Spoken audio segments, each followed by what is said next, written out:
ආයුබෝවන් හැමෝටම සුබ සන්ධ්‍යාවක්. කලින් දවසේ අපි ශාක වර්ධක ද්‍රව්‍ය කියන කොටස තමයි කතා කළේ. ඉතින් මේ ජූනි මාස ටියුට් එකට අදාළව. ඒ ටියුට් එකේම තව පාඩමක් තියෙනවා අපිට කතා කරන්න. ඒතර ඒ ටික තමයි අද අපි කතා කරන්න යන්නේ ජූනි මාසේ ටියුට් එකේම ඊළඟට තියෙන කොටස. හොඳයි. දැන් මේ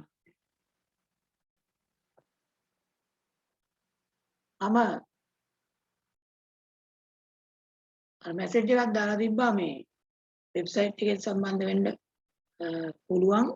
එහෙම බැරි වුණොත් විතරක් මේ ගෲප් එකෙන් සම්බන්ධ වෙන්න කියලා. ඔබ බලන්න මේකෙදි මේ එහෙම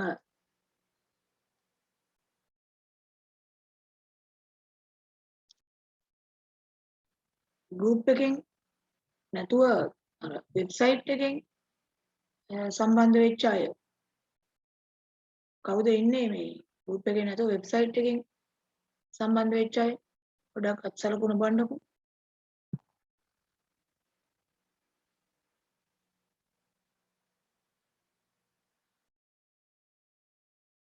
දැන් සම් ප්‍රමාණයක් වෙබ්සයිට් එකෙන් සම්බන්ධ වෙලා තියෙනවා.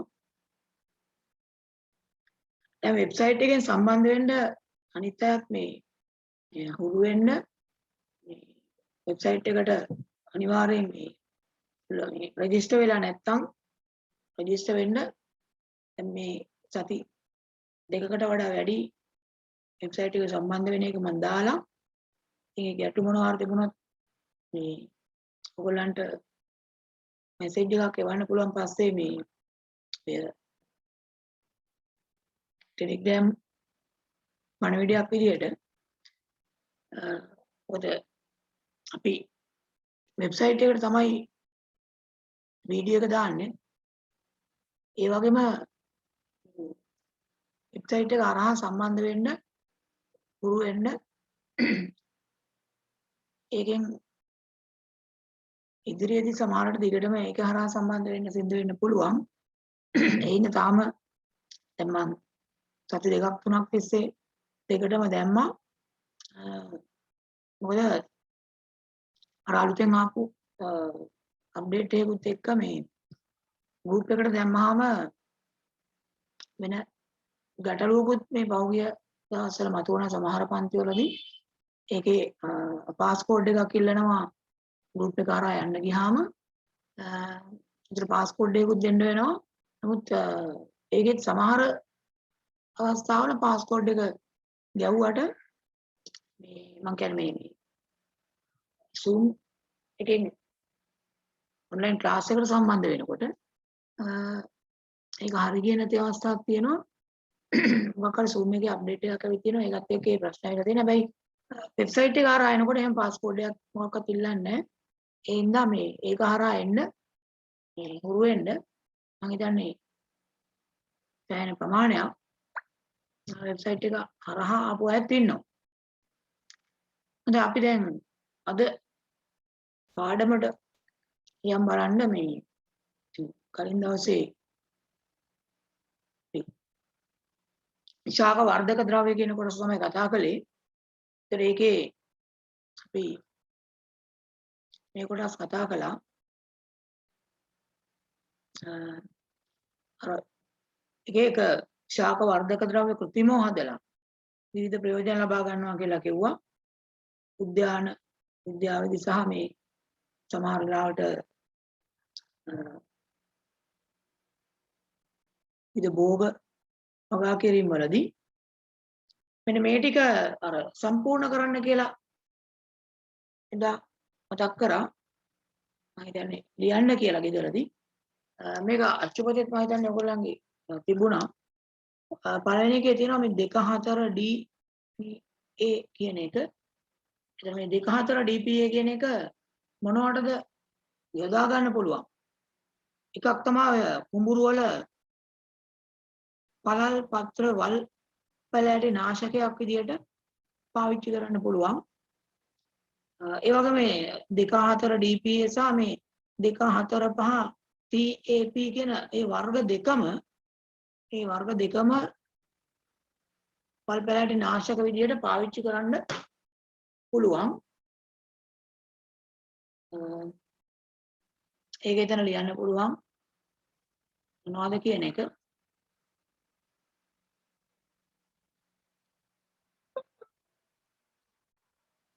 ඒ ටික ගෙදරදී ලියන්න කියලා ඔයගොල්ලන්ට කිව්වේ. ඒතකොට මේ දෙකටම මේ කුඹුරු වල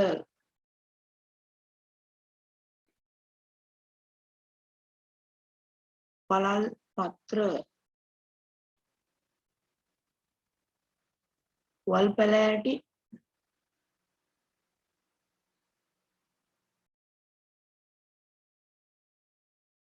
නාශකයක් විදියට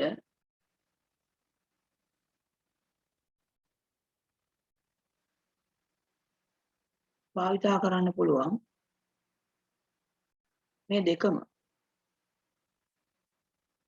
ඊළඟට ඉන්ඩෝල් ඇසිටික් ඇසිඩ් තමයි IAA කියන්නේ. කෘත්‍රිමව හදපු වර්ධක ද්‍රව්‍යයක් විදියට තියෙනවා. මේක පාවිච්චි කරනවා මේ අතු කැබලි හිටවනකොට ඉක්මනින් මුල් අද්දව ගන්න, පළ මේ ඉක්මනින් වර්ධනය කරගන්න. අතු කැබලි වලින් ඉක්මනින් මුල් ඇදීමට, ඒ වගේම පළ ඉක්මනින් වර්ධනයට. IBA කියන්නේ ඉන්ඩෝල් බියුට්‍රික් ඇසිඩ්.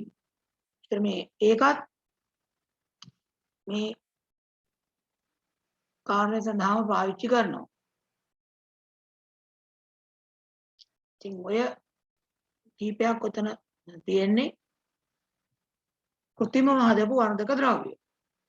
ඊට පස්සේ අපිට මේ NAA කියන එකකුත් තියෙනවා. NA කියන්නේ නැප්තලීන් ඇසිටික් අම්ලය.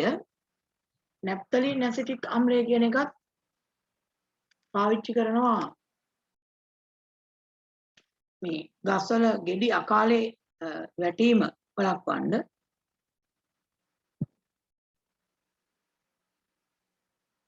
ගස්වල පළ අකාලේ වැටීම වැළැක්වීම. ඊට අමතරව මේ අන්නාසි වල අවාරයේදී ඵල ලබා ගන්න. අන්නාසි වල අවාරයේ ඵල ඇති කිරීමට. ඊළඟ සයිටෝසෙල් කියන කෘත්‍රිම වර්ධක ද්‍රව්‍ය පාවිච්චි වෙනවා මේ අවාරයේදී අඹ ගස්වල ඵල ඇති කරගන්න.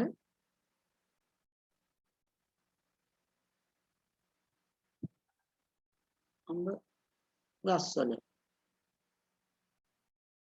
ඵල ඇති කිරීමට.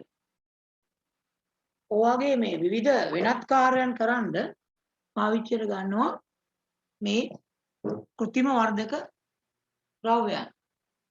හොඳයි. ඉතින් මම මතක් කරේ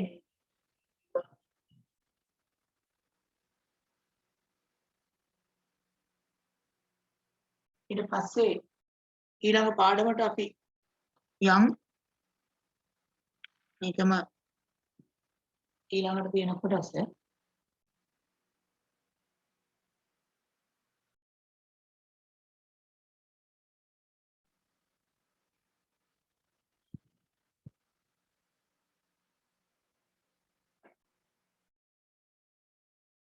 බලන්න ඊළඟට තියෙන කොටස.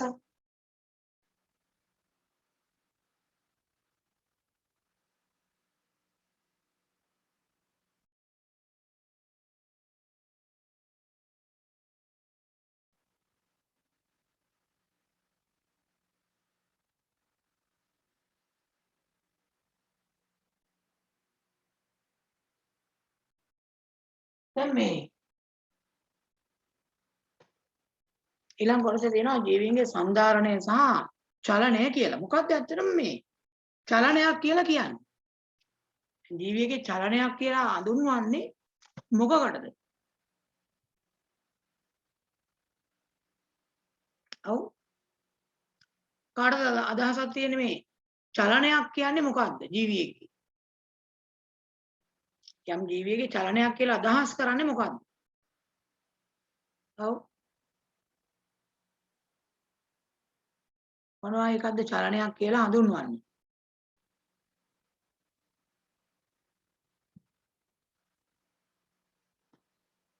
ඔව්. මට කියන්නකෝ බලන්න සංදීපා මොකක්ද චලනයක් කියන්නේ ජීවියෙක්ගේ? ජීවියෙකුගේ සම්පූර්ණ දේහය හෝ දේහයේ කොටසක පිහිටීම. ඔව්. අදහසක් කිව්වා. ජීවියෙක්ගේ චලනයක් කියන්නේ මොකක්ද කියන එක.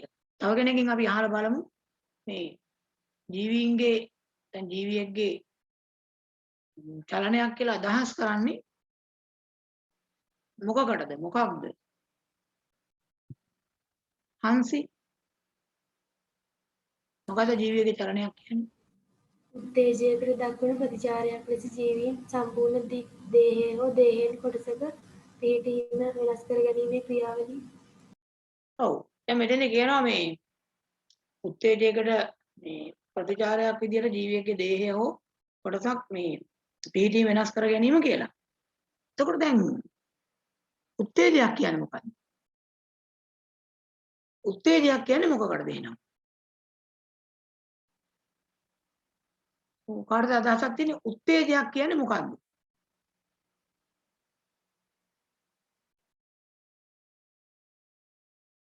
ඔව්. මොන වගේ එකක්ද මේ උත්තේජයක් කියන්නේ? ඉසලි උත්තේජයක් කියන්නේ මොකක්ද? පරිසරයේ සිදුවන අපට දැනෙන වෙනස් වීම. හරි. පරිසරයේ සිද්ධ වෙන අපිට දැනෙන වෙනස් වීම. හරියටම හරි. එතකොට දැන් ඕගොල්ලෝ පාරේ ඇවිදගෙන යනකොට එකපාරටම ගහකින් ගෙඩියක් වැටුනොත් අන්න ඒක උත්තේජයක්. එතකොට සමහරට අපි අහකට පනිනවා. ඒ වගේම පාරේ ඇවිදගෙන යනකොට බල්ලෙක් එකපාරට අපේ පැත්තට ආවොත් අන්න ඒක උත්තේජයක්. අපි සමහරවිට පැනලා දුවනවා. එහෙම නැත්නම් ගලක් අරන් ගහනවා. ඒ උත්තේජය නිසා ඊළඟට දක්වන ප්‍රතික්‍රියාව තමයි ප්‍රතිචාරය කියන්නේ. දැන් මෙහෙම උත්තේජ වලට මේ ප්‍රතිචාර දක්වනකොට ගලක් අරන් ගහනකොට එහෙම නැත්නම් පැනලා දුවනකොට අර අපේ ශරීරයේ විවිධ කොටස් පිහිටීම වෙනස් වෙනවා. සම්පූර්ණ දේහයම හෝ දේහෙන් කොටසක පිහිටීම වෙනස් වෙනවා. ඒක තමයි ජීවියෙක්ගේ මේ චලනය කියලා අදහස් කරන්නේ. ඔතන එනම් මේ චලනය කියලා තියෙන තැන අපි පොඩ්ඩක් සටහන් කරගමු. මොකක්ද චලනයක් කියන්නේ කියන එක. ඒකේ ලියමු උත්තේජයකට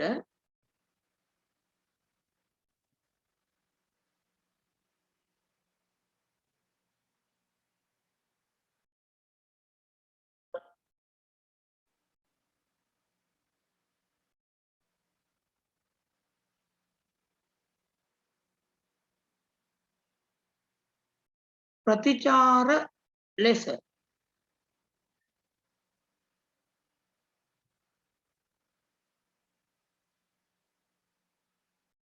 ජීවීන්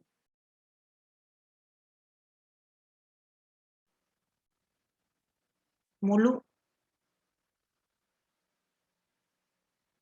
දේහයම හෝ දේහ කොටසක්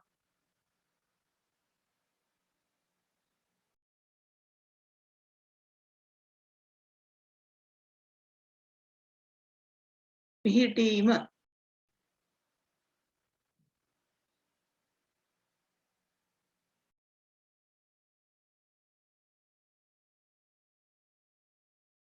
වෙනස් කිරීමේ තම වෙනස් කර ගැනීමේ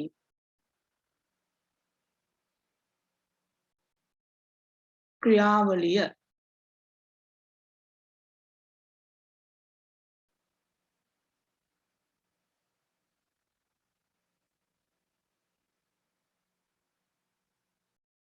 වේ.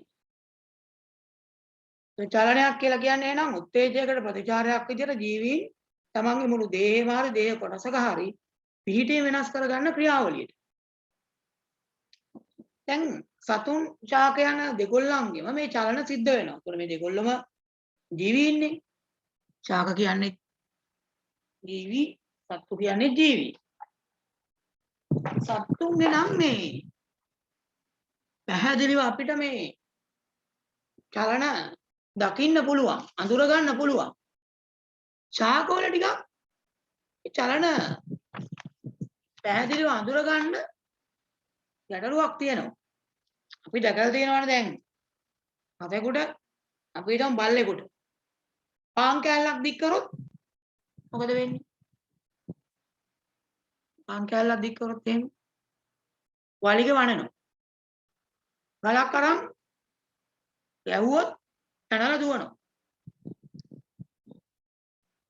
ඒ වගේම තමයි දැන් කුරුල්ලෙක් ඔය හරි වහලා ඉන්නකොට අපි අප්පුඩියක් ගැහුවොත් පියාඹගෙන යනවා. පාරේ මිනිස්සෙක් යනකොට අප්පුඩියක් ගැහුවොත් පියාඹගෙන යනවා. හැරිලා බලනවා. මේ ඔක්කොම චලන යන්නේ. හැබැයි දැන් ගහක් ළඟට ගිහිල්ලා අපි ගහකට අප්පුඩියක් ගහපුවාම ගහ හැරලා බලනවා අතු එහෙම හරවලා. එහෙම නැත්නම් පොල්ලක් අරන් දීලා ඇද්දොත් ගහකට පැනලා දුවනවා. අර සත්තු පෙන්නපු විදිහේ චලන දකින්න නැහැ. බැලු බැලමට චලන නැහැ වගේ තමයි පේන්නේ. ඒ වුණාට ශාකවල චලන තියෙනවා. ඒතර සත්තු ප්‍රතිචාර දක්වන විදිහටම නෙමෙයි ශාකවල ප්‍රතිචාර තියෙන්නේ. නමුත් ශාකවල චලනයන් සිද්ධ වෙනවා. ඔයගොල්ලෝ සමහර දන්න චලන ශාකවල තියෙනවා. දැකලා තියෙන චලන. කලින් පාඩමෙත් කියවුණා.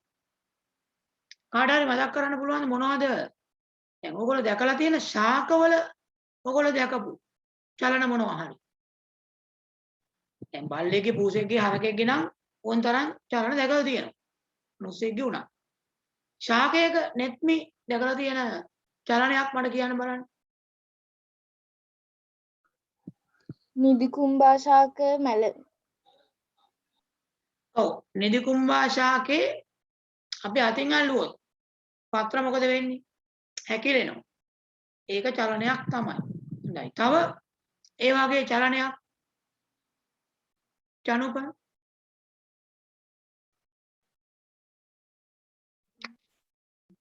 කතුරු මුරුංගා ශාකවල පත්‍ර අවස්ථාරයට හැකියි. ඔව්. අපි දන්නවා මේ සමහර පත්‍ර කතුරු මුරුංගා හඳු පියලිය ඒ වගේම නිදිකුම්බා හවසට පත්‍ර හැකිලෙනවා. ඒක ශාක චලනයක් තමයි.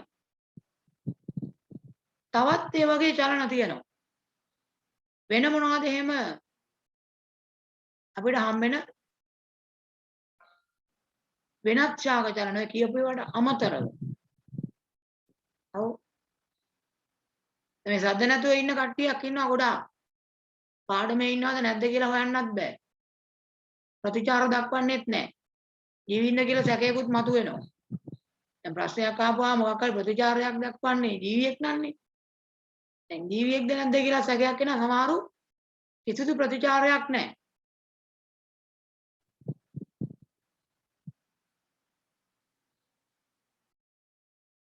ඒ නිසා දැන් මට එහෙමන සිද්ධ වෙනවා මේ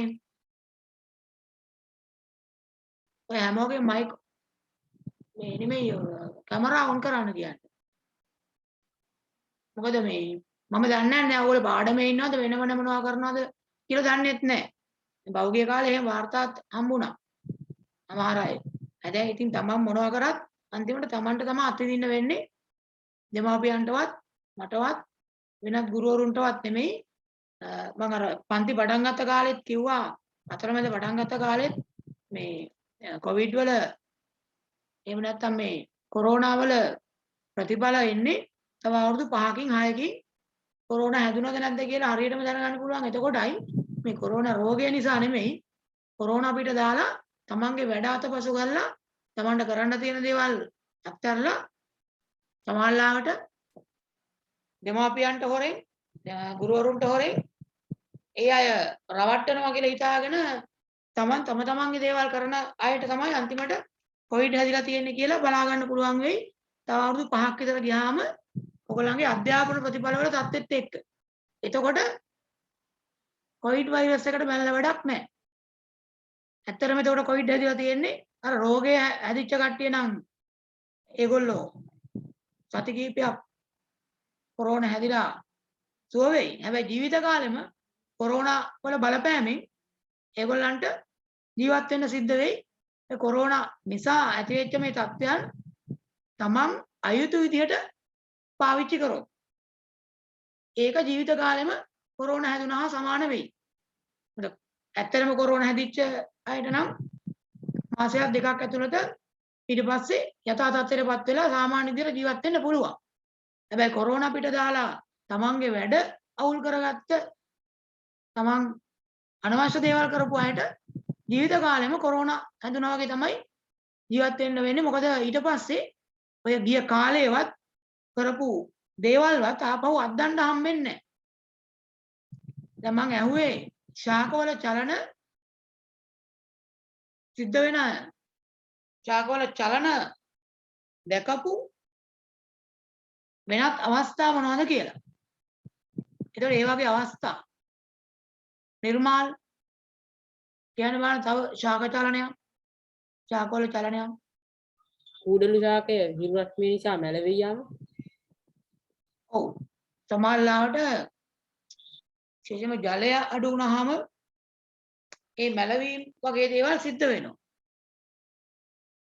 තව මොනවද ශාක චලන ඔයගොල්ලෝ දැකලා තියෙන අවස්ථා. කලින් පාඩමේ අපි කියවිච්ච ඒවා තියෙනවා තව. ඔව් වෙන මොනවද ශාක චලනයන් සිද්ධ වෙන අවස්ථා.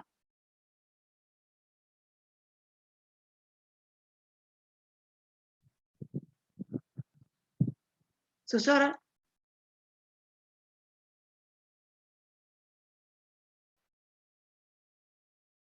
කුෂාන්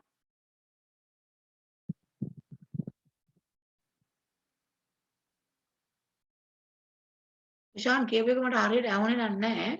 මයික් එක අපව කියන්න බෑ ටිකක් හයියෙන්. ඔය මයික් එකේ මොකක් හරි ප්‍රශ්නයක් තියෙනවද? සුසර කිව්වද?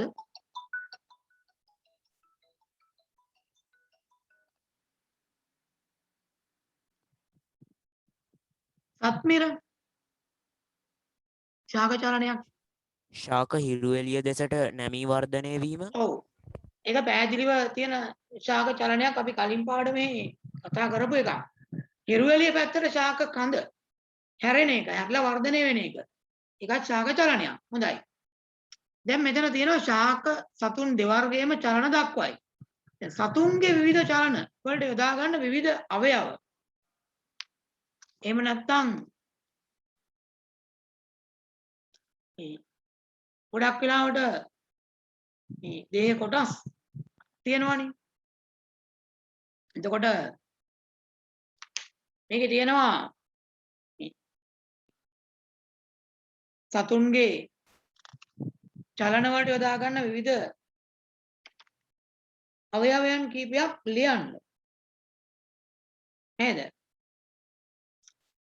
විශේෂයෙන්ම මේ සංචරණය කරන්න, ගමන් කරන්න මොනවද පාවිච්චි කරන කොටස්? සත්තු. මෙතන ඉන්නවා සත්තු කීප දෙනෙක්. පොඩක් බලන්න ඔය දීලා තියෙන සත්තුන්ගේ චලන හෝ විශේෂයෙන්ම සංචරණයට පාවිච්චි කරන දේහ කොටස ලියන්න බලන්න. එතන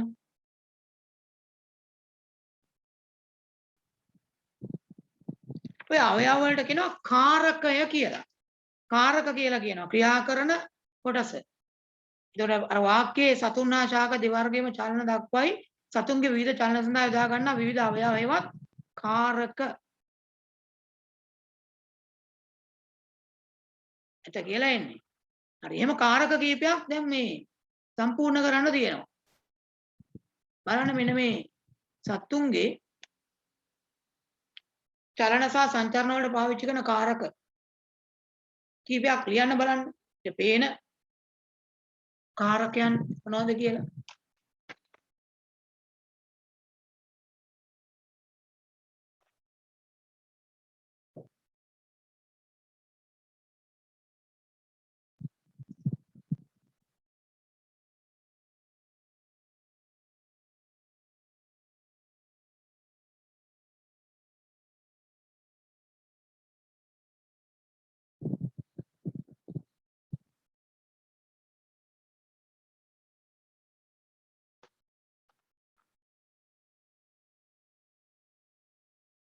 කැමරා එක ඔන් කරන්න පුළුවන් අය කැමරා එක ඔන් කරන්න.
දැන් සමහර අය මම හිතන්නේ දැන් කියලා ඉවර කරලා තියෙනවා.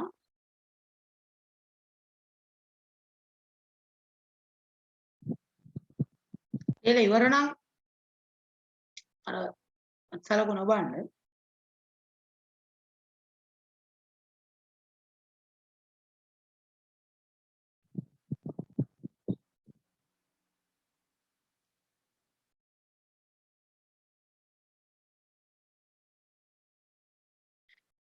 හොඳයි. පළවෙනියට ඉන්න සත්වයා ඇමීබා. මතක ඇති මේ ඇමීබා කියන එක්කෙනා ගැන කලින් පල්ලෙහා පන්තිවලදීත් හම්බෙලා තියෙනවානේ මේ ඇමීබා. මේ වගේ නිශ්චිත හැඩයක් නැති හැඩේ වෙනස් කරන්න පුළුවන්. මේ වගේ කෙනෙක්නේ ජලයේ ඉන්නේ අන්වීක්ෂීයයි. සත්මිර ඇමීබාගේ මොකද්ද සංචරණ අවයවය? ව්‍යාජපාද. ඔව්. එයාගේ මෙන්න මේ කොටස් තමයි සංචරණය සඳහා පාවිච්චි කරන්නේ. එයාට කියන්නේ ව්‍යාජ පාද කියලා. ඒවා වෙනස් කරන්න පුළුවන් එයාට. ව්‍යාජ පාද කියලායි කියන්නේ. ඊළඟින් ඉන්න පැරමීසියම්. පැරමීසියම්ගේ මොකද්ද සංචරණ අවයවය? පැරමීසියම් කියන එක්කෙනා මතකද? මෙයා බැලුවැල්මට අර සපත්තු අඩියක් වගේ හැඩයක් තියෙන. ඒකට අර පිදුරු පල් වෙන වතුරේ වැඩිපුර හම්බ වෙන්නේ.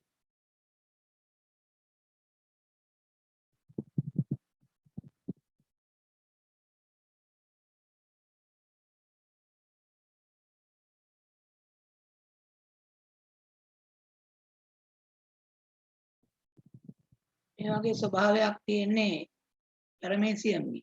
මතක ඇති. එයා ජලයේ ඉන්න අන්වීක්ෂීය සත්වෙක්.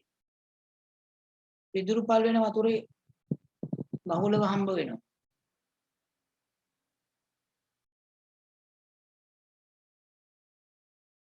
මතකද මෙයාගේ මොනවද සංචරණයට පාවිච්චි වෙන කොටස්? පැරමීසියම්.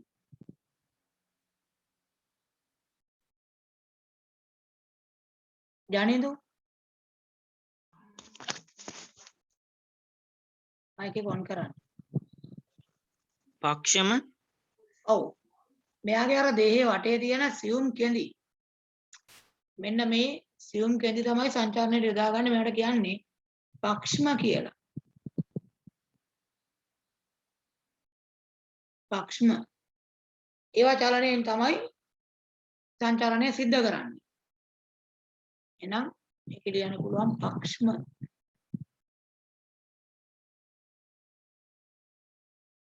ඊළඟට මේ එවුග්ලිනා කියන එක්කෙනා අන්වීක්ෂීය කෙනෙක්.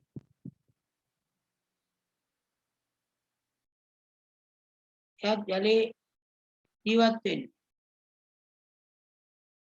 මේ වගේ. එවුග්ලිනාගේ මොනවද සංචරණ අවයව වෙන්නේ? ඔව්. එවුග්ලිනාගේ සංචරණ අවයව මොනවද? බිනුක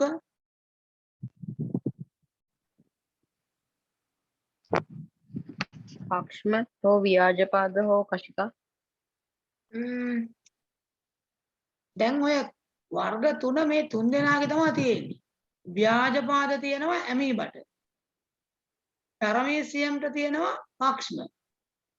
අර එවුග්ලිනාට තියෙන්නේ සියුම් කෙන්දා. මේ සියුම් කෙන්දට මොකද්ද කියන්නේ? ඔමින්දු. මේ සියුම් කෙන්දට මොකද්ද කියන්නේ? කශිකා. ඔව්. මේකට කියන්නේ කශිකාව කියලා. මෙන්න මේ සියුම් කෙන්ද. කශිකාව. ඒව චලනය කළා තමයි එවුග්ලිනා සංචරණය කරන්නේ.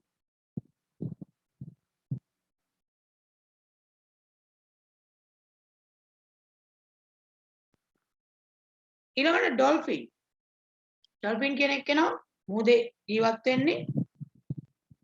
එයාට සංචරණය කරන්න. මෙයා සාමාන්‍යයෙන් අර මාළුවෙක් වගේ ස්වභාවයක් තියෙන. නමුත් මේ චීරපායි සත්වයේ ඩොල්ෆින්ගේ තියෙන මේ පිහිනීමට උදව් වෙන ඒවාට දැන් වරල් කියලා නෙමෙයි සාමාන්‍යයෙන් කියන්නේ. මොකද වරල් තියෙන්නේ මාළුන්ට. මෙයා මාළුවෙක් නෙමෙයි. ඩොල්ෆින් කියන්නේ ශීරපායි සත්වෙක්.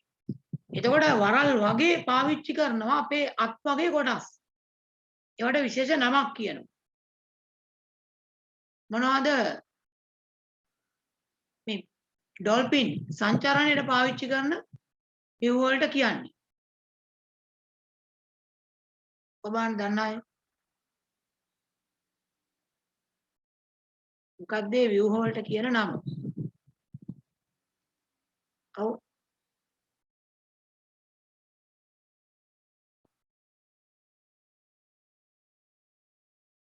මට කියන්න බලන්න.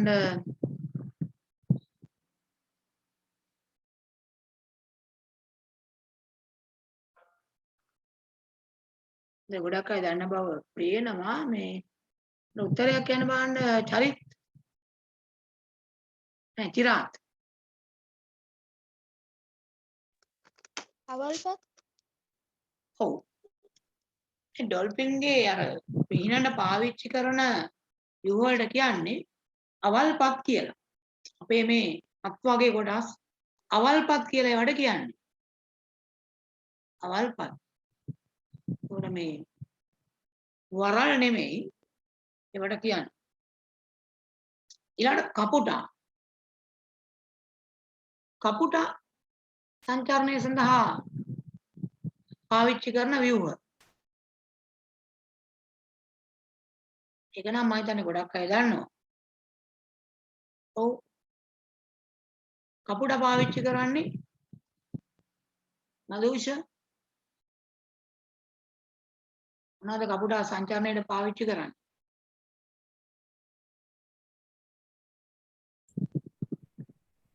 පියාපත් ඔව් පියාපත් හරි එයා පාවිච්චි කරන්නේ පියාපත් එයාගේත් අපේ අත් වගේ ව්‍යුහ තමයි පියාපත් බවට පත් වෙලා තියෙන්නේ නම් මෙයා පියාපත්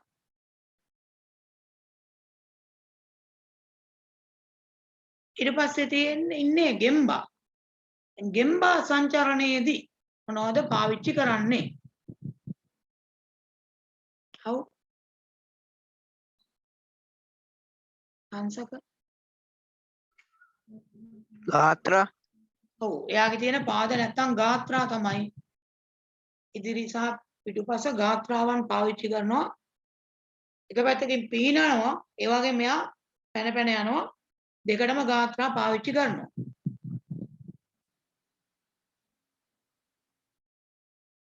මිනිසා සංචරණයට මොනවද පාවිච්චි කරන්නේ පහන් මිනිසා පාවිච්චි කරන්නේ පාද ඔව් පාද තමයි අපි පාවිච්චි කරන්නේ ඒතකොට මිනිසා සංචරණය සඳහා පාද ගාත්‍රාම තමයි ඊළඟිනවා ගැඩවිලා සංචරණයේදී මොනවද පාවිච්චි කරන්නේ අපිට පේන්න පාවිච්චි වෙන අවයවය මොකක්ද මොකද කියන්නේ මෙයසි මොනවද අපි මේ දැකලා තියෙන්නේ ගැඩවිලාගේ සංචරණ අවයව මොනවද දැකලා තියෙනවද ඔව් මෙයසි කිසිම අවයවයක් පාවිච්චි කරන්නේ නැහැ.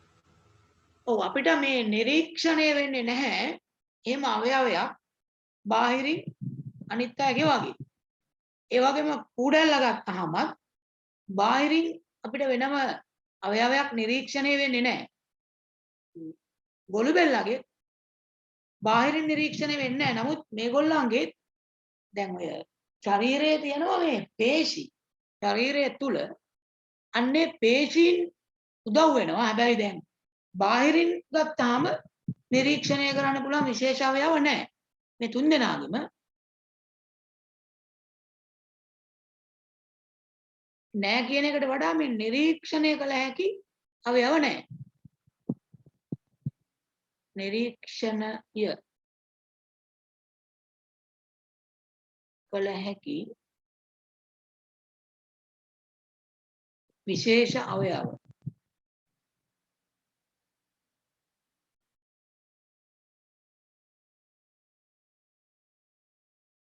නමුත් මේගොල්ලන්ගේ දේහයේ තියෙන පේශි උදව් වෙනවා ගැඩවිලාගේ ශරීරයේ තියෙනවා පේශි කුඩැල්ලගේ තියෙනවා කුළු බෙල්ලගේ ඇත්තටම යට අර නිකන් මේ ජෙලි කෑල්ලක් වගේ තියෙනවනේ ඒකට කියන්නේ පේශීමේ පාදය කියලා.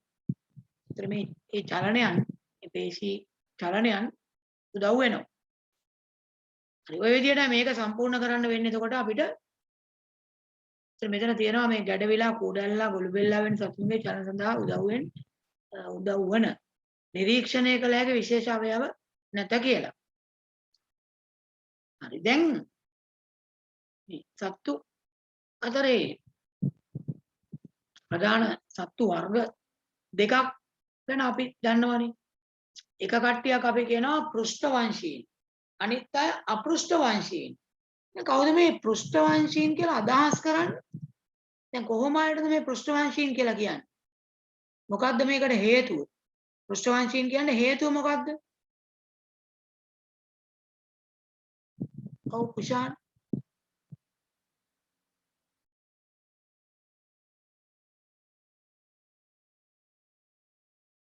මට කියන එක නම් ඇහෙන්නේ නැහැ.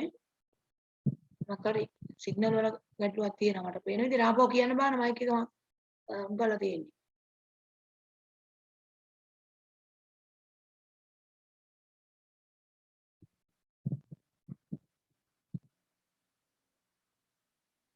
ඔව් මොකක් හරි ගැටලුවක් තියෙනවා නේද? තාක්ෂණික ගැටලුවක් මොකක් හරි තියෙනවා. මට කියන්න බලන්න පෘෂ්ඨවංශීන් කියන්නේ කොහොම ආයතද කියලා. කවිෂා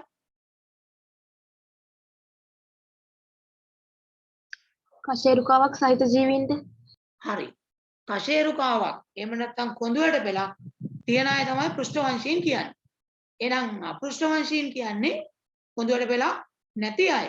දැන් එතකොට මේ කොඳුයට පෙලක් නැති අපෘෂ්ඨවංශී සත්තු දේහේ චලන සඳහා මොනවද පාවිච්චි කරන්නේ? කොඳුයට පෙලක් නැහැ. ඒතර ඒගොල්ලන්ගේ බොහෝ විට මේ චලනයන් වලට යොදාගන්නේ පේශි කියන ඒවා තමයි. දේහ චලන වලට පාවිච්චි කරන්නේ පේශි.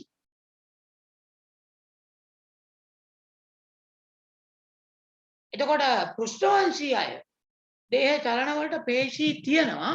ඊට අමතරව තව දෙයක් පාවිච්චිට ගන්නවා. දැන් කොඳුයට පෙලක් තියෙන, අශේරුවක් තියෙන මේ පෘෂ්ඨවංශී කියන අය දේහ චලන වලට ඒගොල්ලන්ගේ පේශීන් තියෙනවා. ඊට අමතරව තව කොටසක් තව දෙයක් මේ චලන වලට උදව් වෙනවා. මොනවද? පෘෂ්ඨවංශීන්ගේ චලන වලට උදව් වෙන පේශී ඇරුණාම උදව් වෙන අනිත් කොටස මොකක්ද? ඔව් බුද්ධිනි මොනවා කියලාද හිතන්නේ? අස්ටි ඔව් හරි. පේශි වලට අමතරව අස්ථි උදව් වෙනවා. හොඳයි. අපේ ශරීරයේ තියෙනවා මේ අස්ථි. ඒතර මේ අස්ථි සහ පේශි කියන දෙකම පෘෂ්ඨවංශීන්ගේ දේහ චලන වලට උදව් වෙනවා.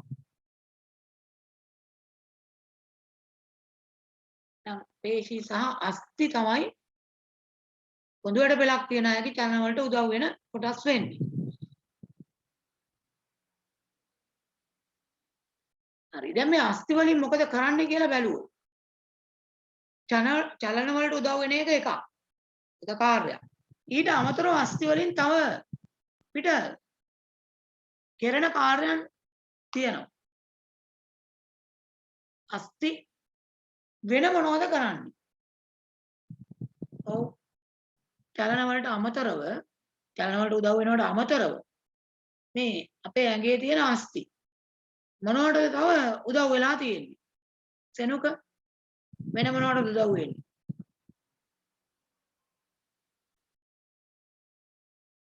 ඔව් සෙනුක අස්ථි කියන ඒවා තව මොකටද උදව් වෙන්නේ අපිට?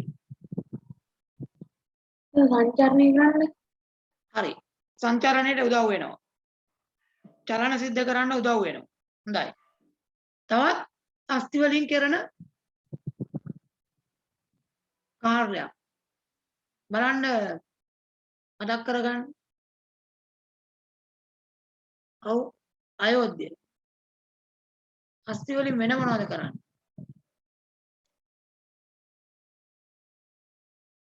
ඔව් කාට හරි අදහසක් තියනවාද අස්ථි තව මොනවටද උදව් වෙන්නේ කියලා?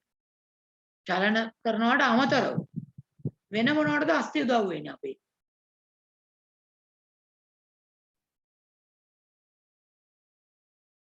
දැන් ඕගොල්ලන්ගේ ඇඟේ අස්ථි තියෙනවනේ. තියෙනව නේද? ඔය අස්ථි නොතිබුණා නම් එහෙම සිරුරේ හැඩේ පවත්වා ගැනීමට හොඳයි. කවුද පුතේ කිව්වේ මට නම මොකද්ද? හරි. සිරුරේ හැඩය පවත්වා ගන්න උදව් වෙනවා. අස්ථි නොතිබුණා නම් එහෙම. දැන් ඔය ඉන්න වැඩි දෙනෙක් මොන වගේ පෙනෙයිද? අස්ථි තිබුණ නැත්නම් එහෙම. එන්න මෙහෙම ඔලු ගෙඩිය දිෙයි ඊට පස්සේ තක්කාලි ගෙඩියක් වගේ ඇඟක් තියෙන්න ඕන. ශරීරයේ ඔය කියන හැඩය ඔයගලන්ට දැනට තියෙන හැඩය ලැබිලා තියෙන්නේ අස්ථිින්ද අස්ථි නොතිබුණා නම් ඔන්න ඔයගේ ඉඳි. වට්ටක්ක ගෙඩි වගේ එහෙම නැත්නම් තක්කාලි ගෙඩි වගේ ඉඳි. දැනට තියෙන හැඩය එහෙනම් ලබා ගන්න උදව් වෙලා තියෙනවා ශරීරයේ මේ අස්ථි පැවතීම. එහෙනම් අස්ථි වලින් කරන තවත් කාර්යයක් තමයි මොකද්ද? දේහයට නිශ්චිත හැඩයක් ලබා දෙනවා. ඒ විතරක් නෙමෙයි. ඕගොල්ලන්ට මේ යම් අර ශක්තිමත් බවක් ලැබිලා තියෙනවනේ. එතකොට මේ දරා සිටීමේ හැකියාව අපි ඔකට කියනවා සන්ධාරණය කියලා. ඒ සන්ධාරණය කියන එක ලැබෙන්නේ මේ ශරීරයේ තියෙන අස්ථි නිසා. එතකොට මේ සන්ධාරණය ලබා ගන්නත් අස්ථි උදව් වෙලා තියෙනවා. එහෙනම් අස්ථි වලින් කරන කාර්යයන් කීපයක් තියෙනවා. චලන සිද්ධ කරනවා, දේහයට නිශ්චිත හැඩයක් ලබා දෙනවා. ඒ වගේම සන්ධාරණය සඳහා දරා සිටීමට ශක්තිමත් බව දෙන්න වැදගත් වෙනවා. එහෙනම් අස්ථි වලින් කරන කාර්යයන් විදිහට එතන කීපයක් ලියන්න බලන්න. චලන සිද්ධ කිරීම, සන්ධාරණය, දේහයට නිශ්චිත හැඩයක් ලබා දීම,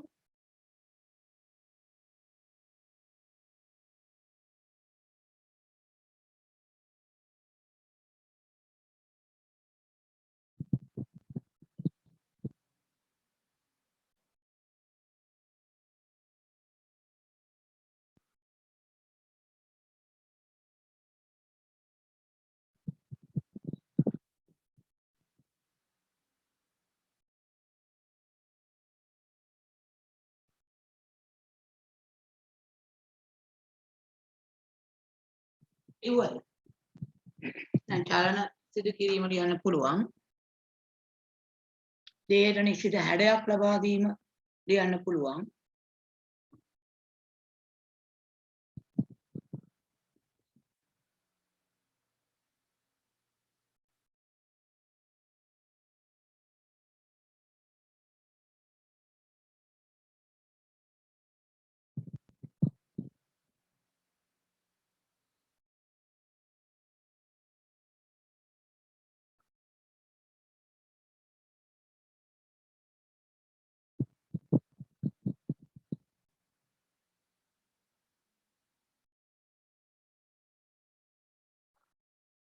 සන්ධාරණය සඳහා වැදගත් වෙනවා.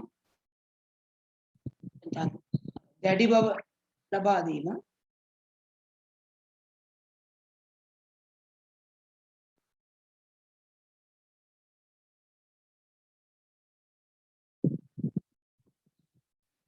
ඕවාගේ කාර්යයන් එතකොට අපේ අස්ථි වලින් අපට සිද්ධ කරනවා.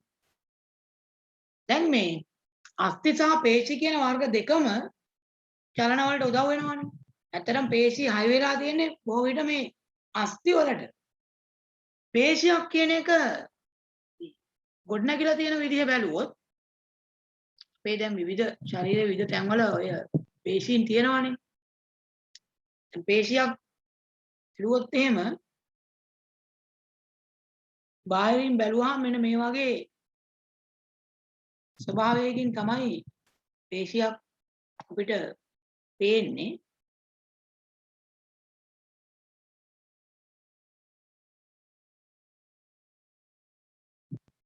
ඔයගේ පේන්නේ. හැබැයි මේක ඇතුලේ මේ බාහිරින් එකපාරට පේන කොටසනේ. මේක ඇතුලේ තියෙන්නේ ඊටාම සියුම් පේශි සෛල තන්තු විදිහට එකට සම්බන්ධ වෙලා. හරියට පොල් කෙඳි එකතු වෙලා අර කඹයක් හැදිලා තියෙනවා වගේ. ඒක ඇතුලේ කඹේ ඇතුලේ තියෙන සියුම් පොල් කෙඳිනේ. ඒ වගේ මේ පේශිය ඇතුලේ සියුම් පේශි තන්තු තියෙන්නේ. ඒවා මේ එහෙම දිගටි සියුම් පේශි තන්තු විදිහට පවතින්නේ.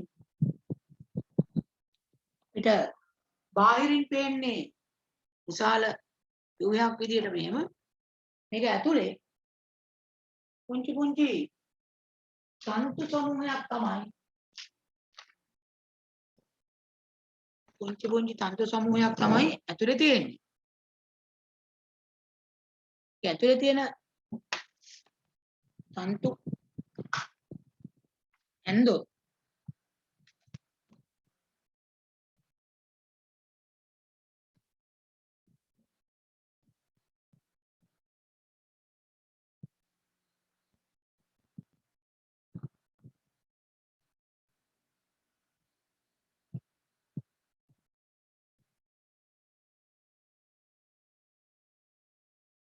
මේ වගේ තන්තු ගොඩක් විදිහටයි මේක ඇතුලේ හිටලා තියෙන්නේ.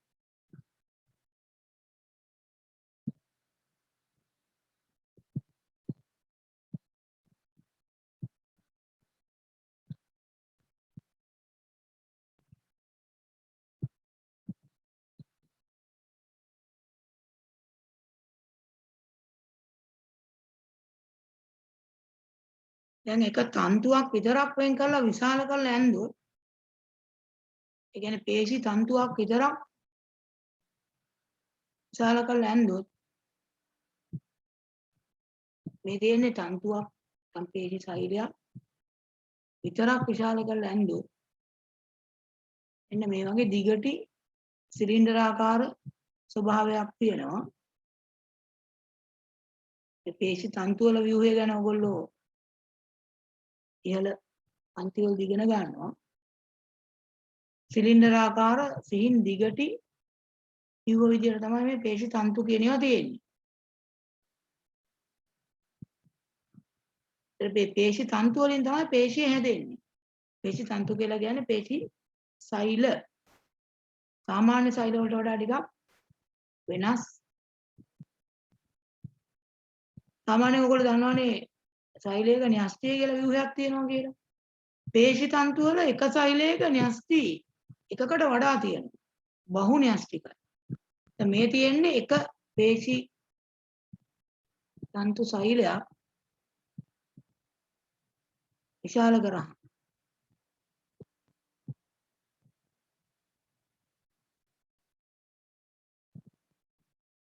දැන් පේශි සෛලයක්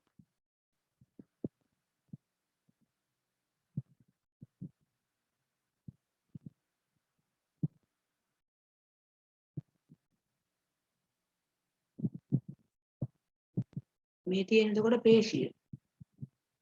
මේ පේශි තන්තුව. මේ පේශි සම්බන්ධ වෙලා තියෙන්නේ බොහෝ විට අස්ථි වලට. මෙහෙම අස්ථි චලනයට මේ පේශි සම්බන්ධ වෙනවා. මෙහෙම මේ තියෙන්නේ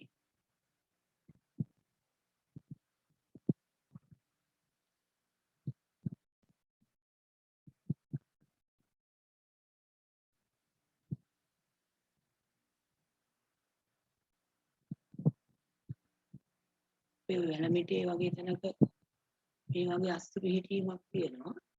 එතකොට මේ අතර සම්බන්ධ වෙලා තියෙනවා මෙහෙම පේශී.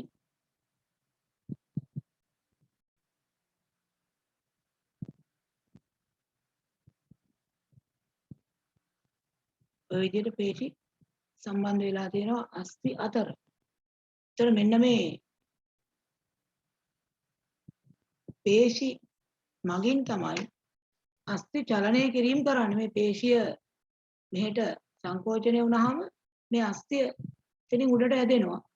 එතනින් නැමිලා යනවා උඩට. ඒ වගේ පේශි මගින් අස්ථි සම්බන්ධ කරලා චලනය කිරීම කරනවා. ඉතින් මේ පේශියක් තමයි එතකොට මේ තියෙන්නේ. ඒ පේශිය ඇදලා තියෙන තන්තුවක් තමයි පල්ලෙහින් මේ ඇදලා තියෙන්නේ. ඒ විදිහේ ව්‍යුහයක් තමයි අපිට මේ පේශියක සැකස්ම ව්‍යුහය ගත්තාම තියෙන්නේ. ඕකේ.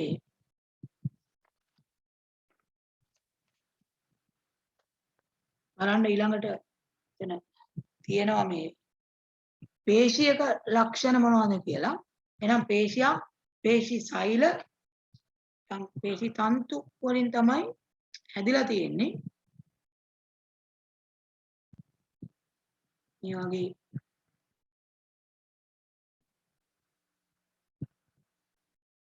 පේශියක් පේශි තන්තු වලින් හැදිලා තියෙන්නේ. පේශියක ලක්ෂණ කියන එකේ නම් එතන කරුණු විදියට කීපයක් ලියමු. ඒකේ ලියමු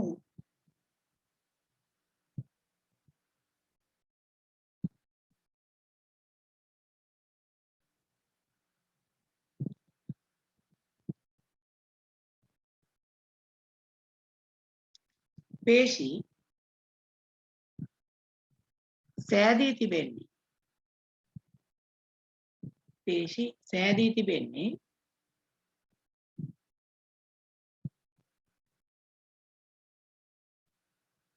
පේශි සෛල හේවත්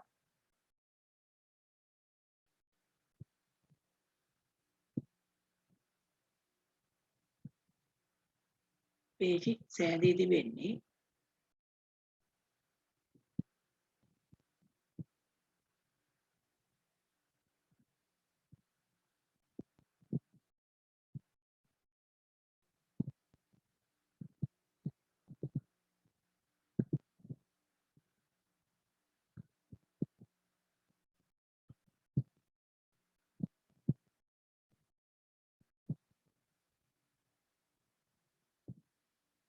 පේශි තන්තු වලින්.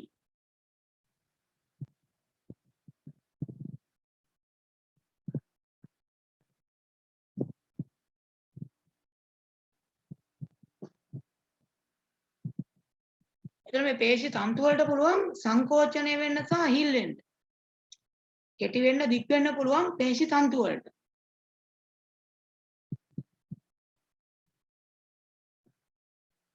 පේශි තන්තු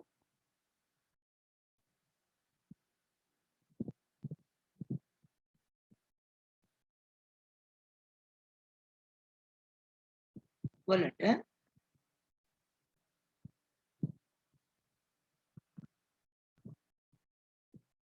සංකෝචනය හා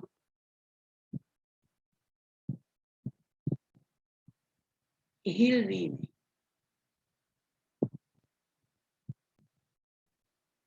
හැකියාව ඇත.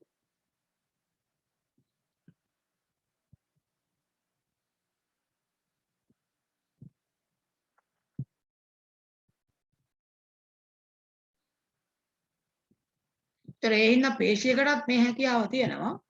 ඒ වගේම පේශියකට පුළුවන් සංකෝචනය වෙලා නැත්නම් ඉහිල් වෙලා ආයෙත් ආරම්භක තත්ත්වයටපත් වෙන. කියන්නේ සංකෝචනය වුණොත් ආයෙ හැකිලෙන්න මේ ඉහිල් වෙන්න පුළුවන්.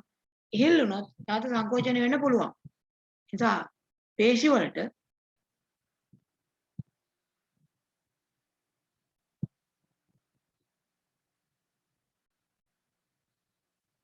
සංකෝචනය හෝ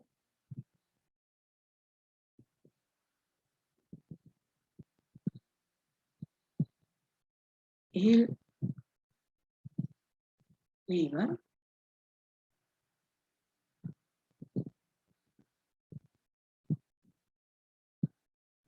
සිදුවීමෙන් පසු නැවත මුල් තත්වයට පත් විය හැකිය.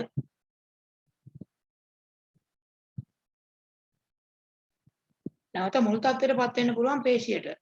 එක්කෝ හැකිලුණොත් නැවත ඉහිල් වෙන්න පුළුවන්. ඉහිල් වුණොත් නැවත හැකිලෙන්න පුළුවන්. දැන් අර මං කලින් පෙන්නුවා මේ අස්ථි වලට පේශි සම්බන්ධ වෙලා තියෙන විදිය. එතකොට මේ අස්ථි චලනය සඳහා පේශි තමයි දායක වෙන්නේ. අස්ථි චලනය වෙන්නේ පේශි සංකෝචන ඉහිල්වීම මගින්. මේක පෙන්වන්න පුළුවන් ඇටවුමක් හදන විදිය තමයි මේ ඊළඟට තියෙන්නේ. අපිට පුළුවන් මේ පේශි මගින් අස්ථි චලනය සිද්ධ වෙන විදිය පෙන්වන්න මෙන්න මේ විදිහේ ඇටවුමක් සකස් කරන්න. ලී පටි දෙකක් ගන්නවා මේ වගේ.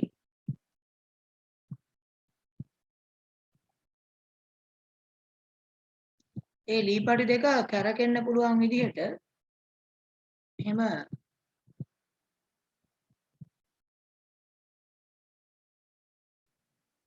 සිදුරක් විදලා එතනින් බෝල්ට් ඇණයක් දාලා කැරකෙන්න පුළුවන් විදිහට හයි කරගන්න.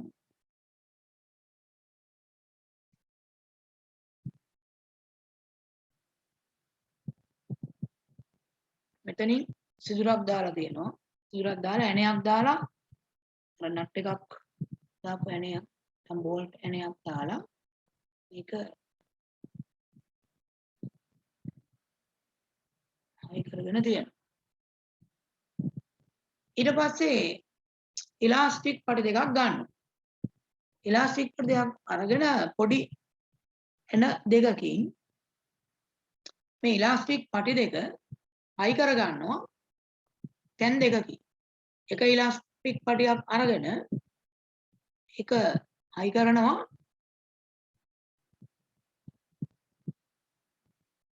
මෙන්න මේ තැන් දෙක අතරේ. මම මේ තැන් දෙක අතරේ හයි කර ගන්නවා. ඒකෙදි පොඩි යන දෙකක් හයි කර ගන්න පුළුවන්. යන දෙකකින් පුළුවන්කම තියෙනවා මේ දෙක හයි කර ගන්න. මෙතනයි මෙතනයි අතරේ එහෙම එක ඉලාස්ටික් පටියක් හයි කර ගන්නවා. මෙතෙන්ට ඇණයක් ගහලා තියෙනවා. මෙතනින්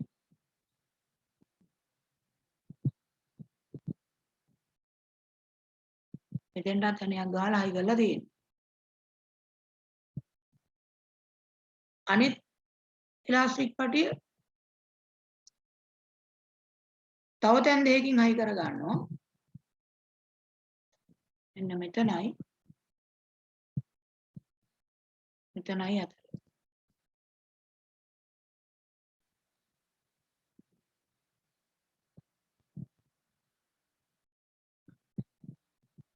මෙහෙම හයි කර ගන්නවා අනිත් ඉලාස්ටික් පටිය. දැන් පටි දෙකක් ඉලාස්ටික් පටි දෙකක් හයි කරලා තියෙනවා මෙහෙම. එන දෙක.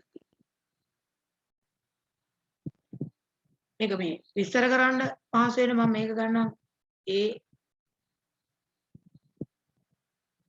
ඉලාස්ටික් පටිය කියලා. අනිත් එක B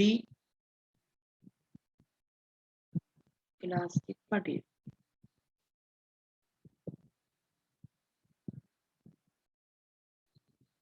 මෙතන එතකොට බෝල්ට් ඇණයක් තියෙනවා.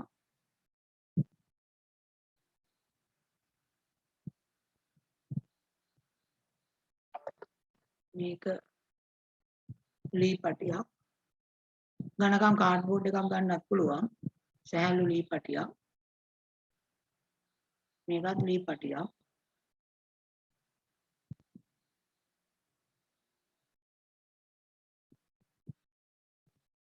මේක P Q කියලා උල් කරන්නම්. මේව ඇටවුමක් හදා ගන්න පුළුවන්. ඉස්සල්ලා මේකේ මේ රූප සටහන කොටුව ඇතුලේ අඳිමුකෝ. මේ A P Q මේ ඉලාස්ටික් පටි දෙක මෙතන බෝල්ට් නැහැ. රූප දෙක ඉස්සල්ලා අඳිමුකෝ.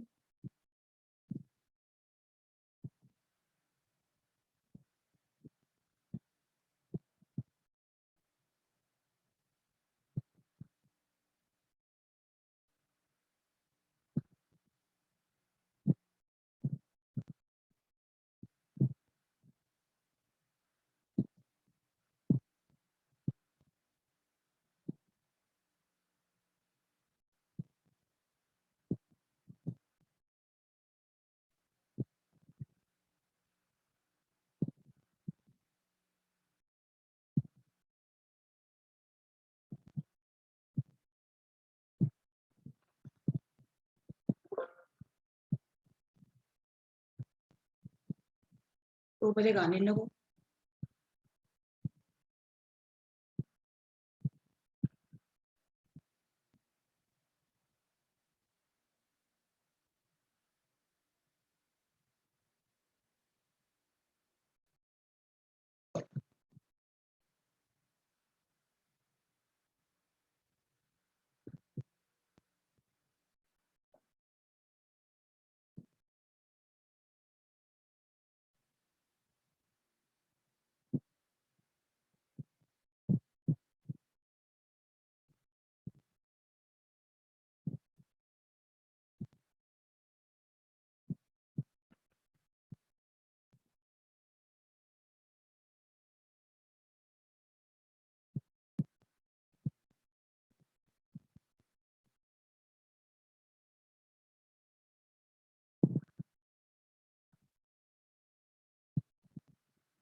හරිද දැන් රූප සටහන ඇන්දද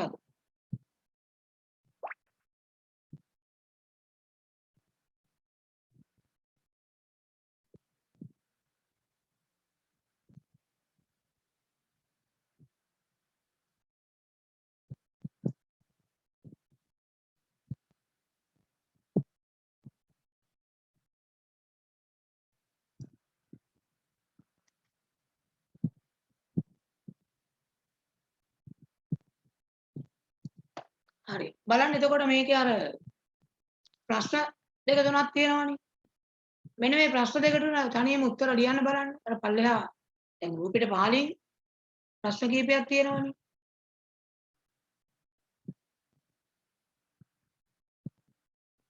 ඒ ටිකට උත්තර තනියම ඔයගොල්ලන්ට ලියන්න පුළුවන් නේද ලියන්න බලන්න ඒ ටිකට උත්තර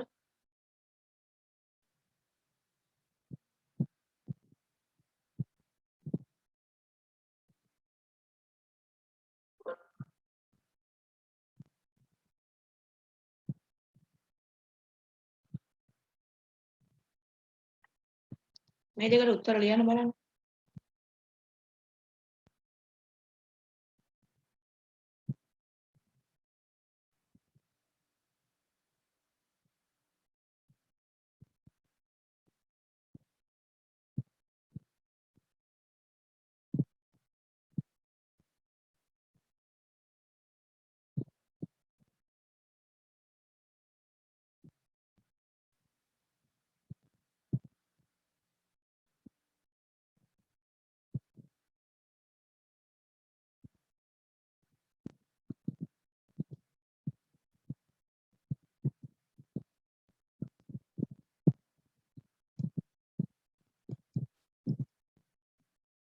හරි දැන් මේකේ පළවෙනි එකට උත්තරයක් ලියපුවා කො බලන්න අත්සන්න මේ පළවෙනි එකේ කියනවා මේ P චලනය නොවන විදිහට තියාගෙන A සංකෝචනය කළොත් කුමක් වෙනවද කියලා අහන්නේ.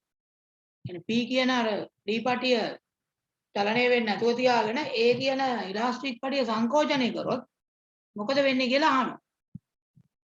මොකද්ද මේකට ලිව්වේ? ඔව් ඩිලාන් B ඉලාස්ටික් පටිය ඉල්ලුවේ B ඉලාස්ටික් පටිය හිල් වෙනවා. හරි. ඒක හරි. හැබැයි ඒකම තව පැහැදිලිව පේන තව වෙනසක් වෙනවා. B හිල් වෙන්න එකද වෙන්නේ. A කියන එක සංකෝචනය කරාම ඉහිල් වෙනවා කියන එකට වඩා ඒක ඇදීමක් වෙන්නේ. ඒ එක්ක අපිට පැහැදිලිව පේන තව වෙනස්කමක් තියෙනවා. සශිනි මොකද්ද පැහැදිලිව පේන නිරීක්ෂණය? සශිනි ලීපටි උඩට ඉසවීම තා කියන එක පොඩ්ඩක් සද්දෙ මදි චුට්ටක් අයියෙන් කියන්න බලන්නකො. ලීපටිය උඩට එසවීම ඔව්. දැන් පැහැදිලිව පේන නිරීක්ෂණයක් තියෙනවා. හරි. තමාලි මොකද කියන්නේ? මොකද නිරීක්ෂණය? කිව් ලීපටිය උඩට එසවීම ඔව් Q කියන ලීපටිය ඉහළට එසවෙනවා. ඒක තමයි පැහැදිලිව පේන නිරීක්ෂණය වෙන්නේ. ඊට අමතරව අර B ඉලාස්ටික් පටිය ඇදෙනවා. ඇදීමක් වෙනවා. එතකොට මෙතනින් Q කියන ලීපටිය මෙහෙම උඩට මෙහෙට ගමන් කිරීමක් වෙනවා. ඒ වගේම මෙයා මෙහෙට ඇදෙනවා. එහෙනම් මෙතන ලියන්න පුළුවන් Q ලීපටිය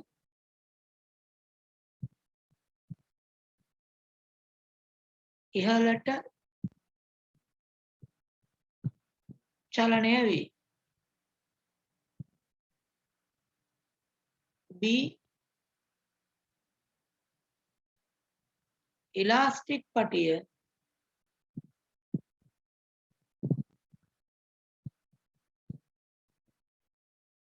ඇදේ. නම් දිග වැඩි වේ.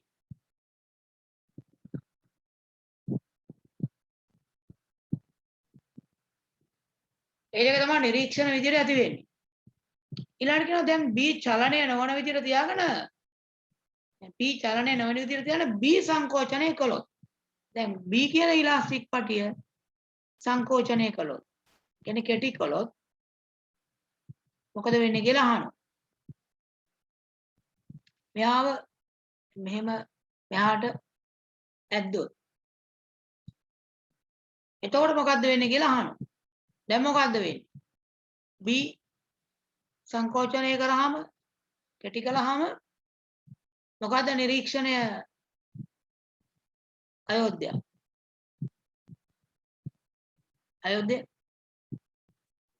Q පහළට චලනය වේ. ඔව් Q කියන එක කෙනා මෙහෙම පල්ලෙහාට එනවා. එතකොට මෙයා මෙහාට B සංකෝචනය කරාම ඒ වගේම A කියන ඉලාස්ටික් පටිය හැදෙනවා. එහෙනම් Q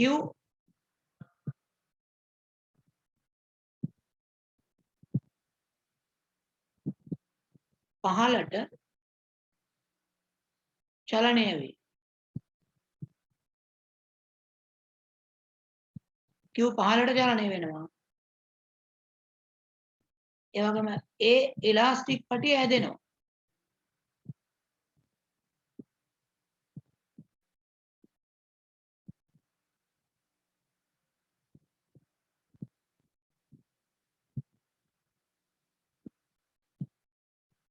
ඒ ඉලාස්ටික් පටිය හැදෙනවා. Q පහළට චලනය වෙනවා. A ඇදීමක් වෙනවා. දැන් මේ මෙතන තියෙන මේ ඇටෝමේ ක්‍රියාකාරීත්වය වගේ එකක් තමයි අපේ අතේ වැලමිට හන්දිය සිද්ධ වෙන්නේ. අපේ අතේ තියෙන වැලමිට හන්දිය මිනිසාගේ අතේ වැලමිට සංදිය ක්‍රියා කරන අයුරුද මීට අනුරූප වේ. එතනක් තියෙනවා මේ වගේ අස්ථි සහ පේශි සම්බන්ධයක් මේ ක්‍රමයට ක්‍රියාත්මක වෙන. දැන් මේ අපේ අතේ තියෙන සම්බන්ධතාව අස්ථි සහ පේශි සම්බන්ධය කොහොමද තියෙන්නේ කියලා අපි බලමු. අපේ අත ගත්තාම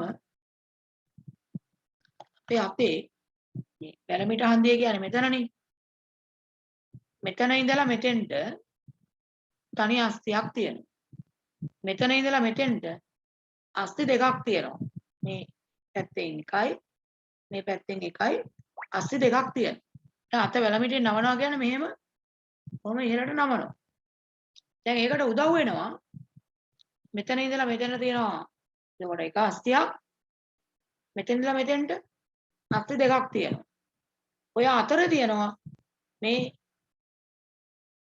මේ අතරේ මෙහෙම මෙතන ඉඳලා මෙතෙන්ට සම්බන්ධ වෙන පේශියක් උඩ පැත්තේ. ඒ වගේම යටි පැත්තෙනුත් පේශියක් තියෙනවා මෙහෙම. මෙතන ඉඳලා මෙහාට සම්බන්ධ වෙන පේශියක්. ඔය පේශි දෙකේ ක්‍රියාකාරීත්වයෙන් තමයි මේ වලමිට අතින් ඔහොම නැමීමක් නැවත දිගෑරීමක් වෙන්නේ. එතන මේකට සම්බන්ධ අස්ථි සහ පේශි මොනවද කියලා අපි බලමු. මේකේ උරහිසේ ඉඳලා වැලමිට දක්වා තනි අස්ථියක් තියෙනවා. ඒක එක පැත්තකින් උරහිස අස්ථියට සම්බන්ධ වෙලා තියෙනවා. මෙන්න මේ වගේ අස්ථියක්.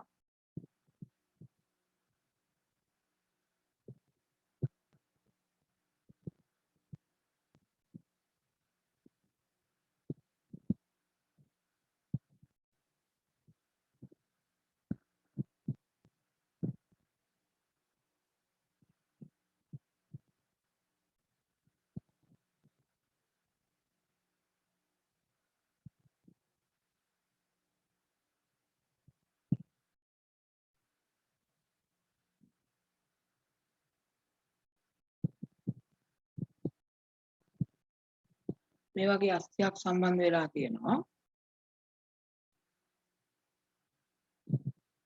මේ අස්ථියට කියන්නේ ප්‍රගණ්ඩාස්ථිය කියලා. ප්‍රගණ්ඩාස්ථිය.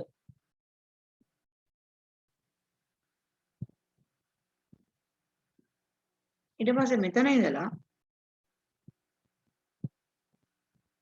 අස්ති දෙකක් අහලට යනවා.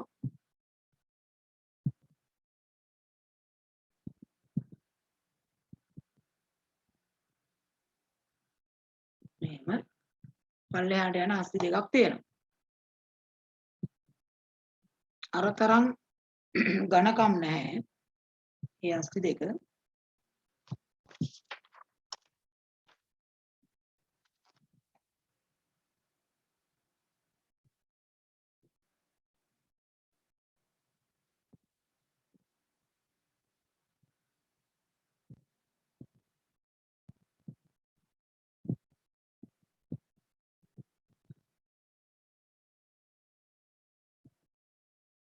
මේ පැත්තේ තියෙන්නේ මෙතන ඊට පස්සේ අපේ අර අතට අදාළ අස්ති සමූහයක් මෙතන තියෙනවා. එයන් පස්සේ තමයි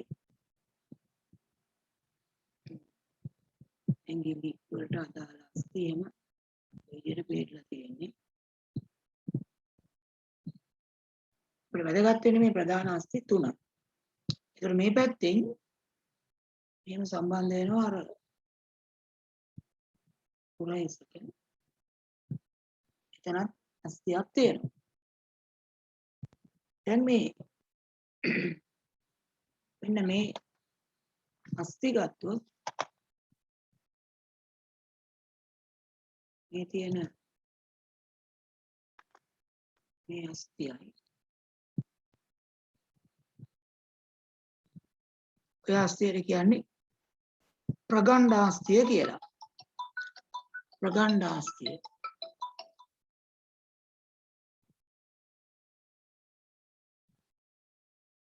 ඊළඟට මෙතන තියෙන අස්තිය පිටතට වෙන්න තියෙන මේ අස්තිය.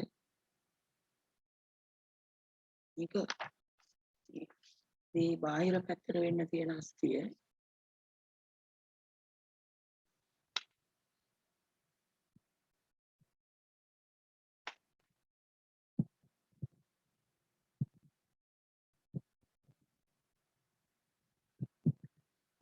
අස්තිය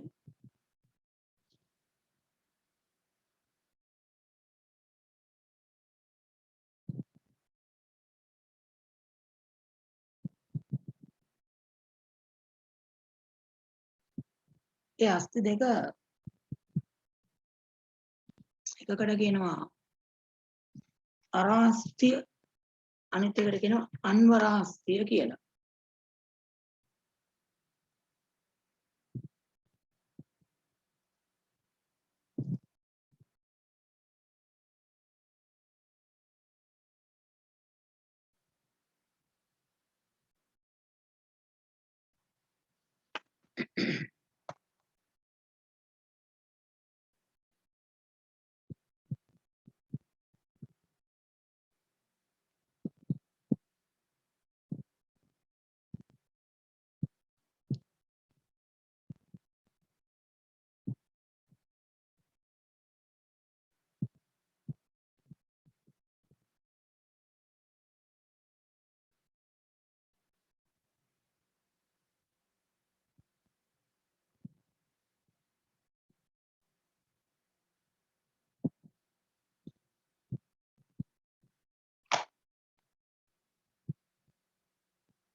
මේ පිටතට වෙන්න තියෙන අස්තිය අරාස්තිය, එහා පැත්තේ තියෙනවා අන්වරාස්තිය.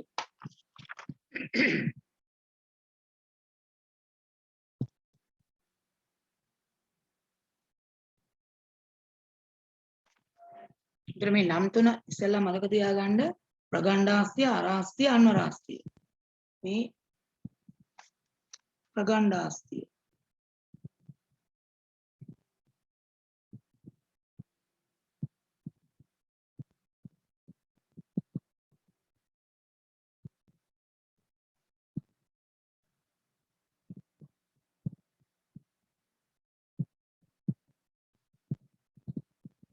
මේ අන්වරාස්තිය.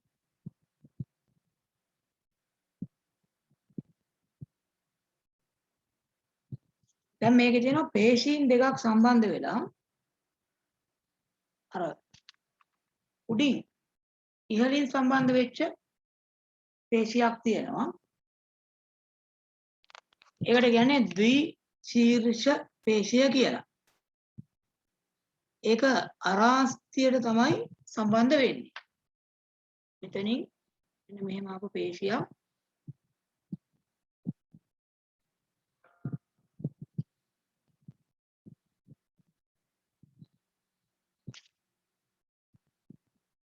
මේ විදිහට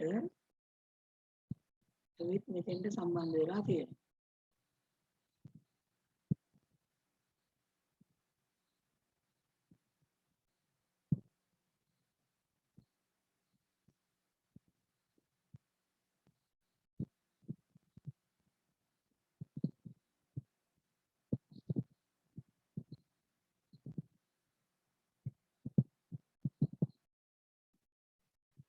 ඔය පේශියට කියනවා ද්විශීර්ෂ පේශිය කියලා.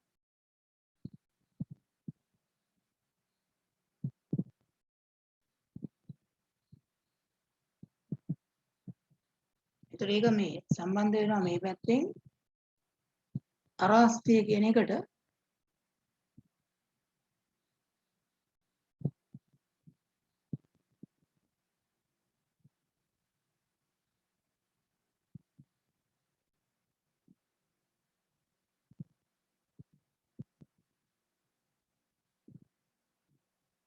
අනිත් පැත්තෙන් ප්‍රගණ්ඩාස්තියට.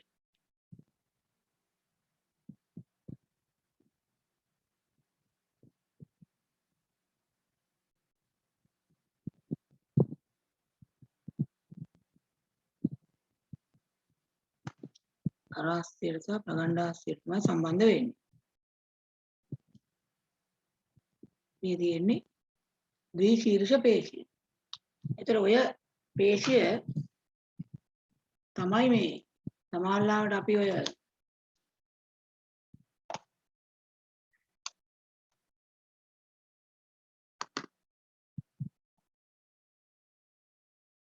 මේ පැලමිට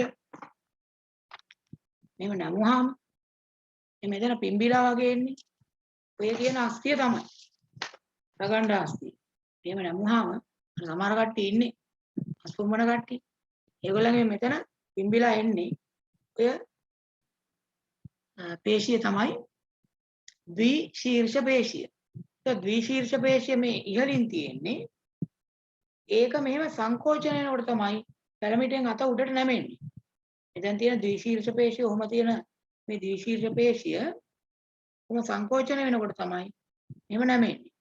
ඊට පස්සේ අනිත් පේශිය තියෙන මේ යටි. මෙතනින් එහෙම හයි වෙලා තියෙන්නේ. දැන් මේ නැමුණු අත දිගාරින්න පුළුවන් මේ යටින් තියෙන පේශිය ඔහොම සංකෝචනය වෙනකොට. පොළ උඩ තියෙන මේ මෙතන තියෙන පේශිය ද්විශීර්ෂ පේශිය සංකෝචනය වල අත වැරමිටෙන් ඉහළට නැමෙනවා.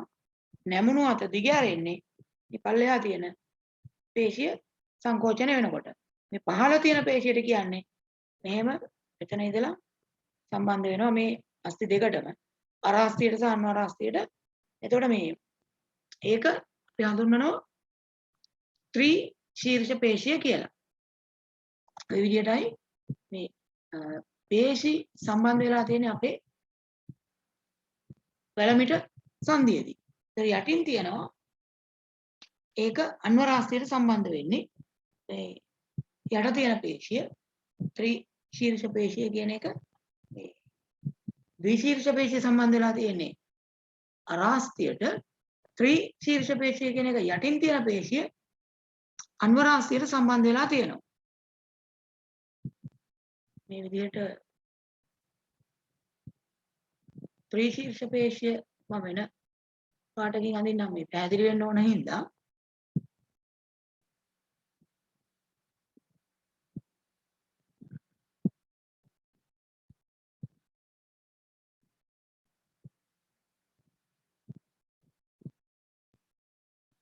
මේ විදිහට සම්බන්ධ වෙනවා අර එහා පැත්තේ තියෙන අන්වර හස්තියට.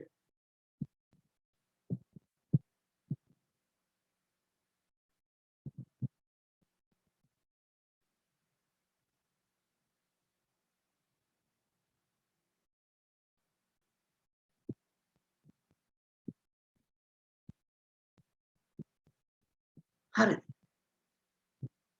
එතකොට මේ ත්‍රි ශීර්ෂ පේශිය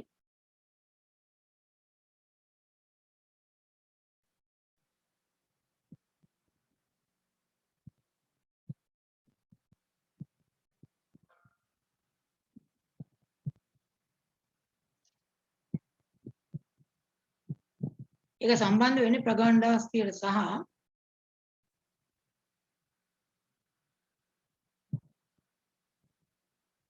අනුරාස්තියට.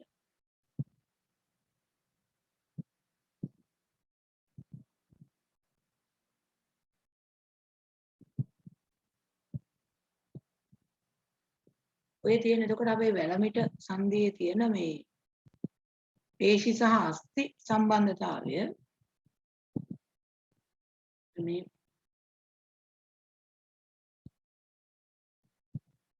පැත්තේ මේ පුරහිස තියෙන්නේ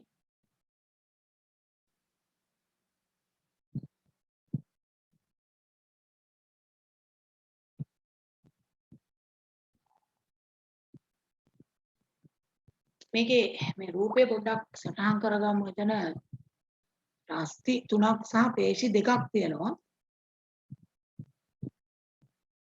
මේ ප්‍රගණ්ඩාස්ථි කියන එක.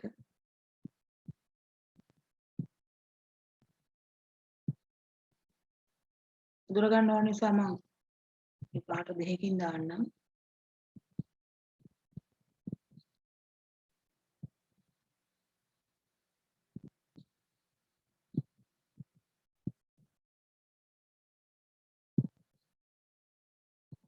මේ අන්වරාස්තිය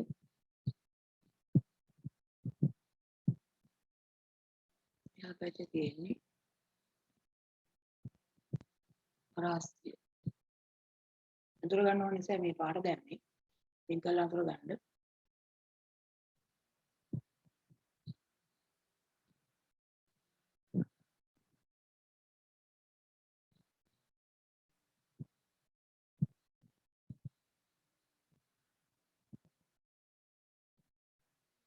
රූපය අඳින්නකෝ.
රූප සටහන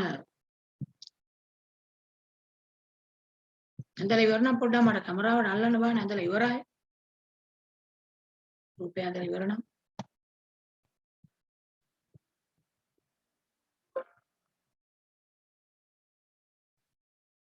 මේ සමහර අය කරලා තියෙනවා.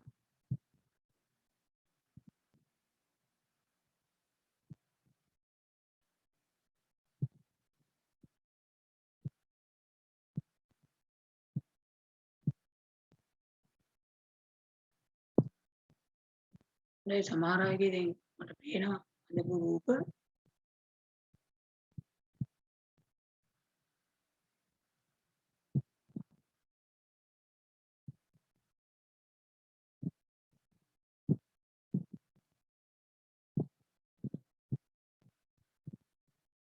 ඒ ගොඩක් අය රූපය ඇඳලා තියෙනවා.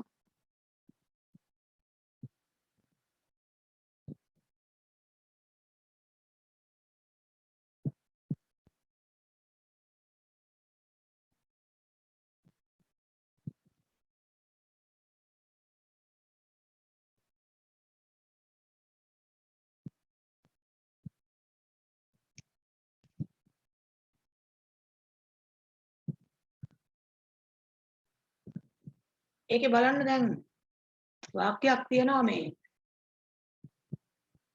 හොඳයි. සමහර අය එන්නපුව මම දැක්ක අඳපු රූප. පාලින් තියෙන වාක්‍ය සම්පූර්ණ කරන්න පුළුවන් ද බලන්න.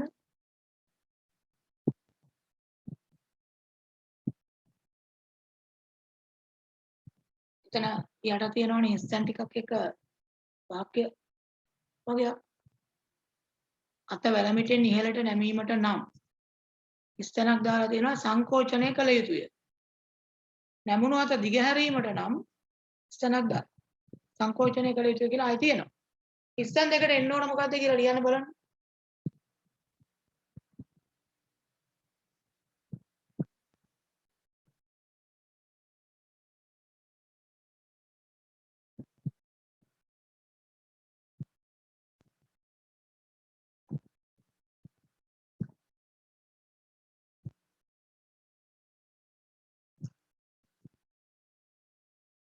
ඔව් අත වැලමිටෙන් නැමීමට නම් මොකද්ද සංකෝචනය කරන්න ඕන?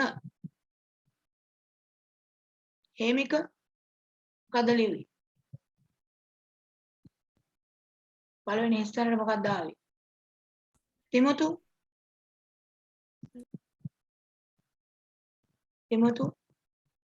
මොකද පළවෙනි ස්ථානයට දැම්මේ?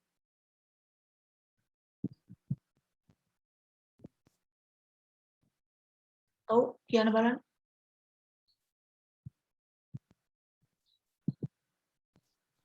මට ඇහෙන්නේ නැහැ කියන එක.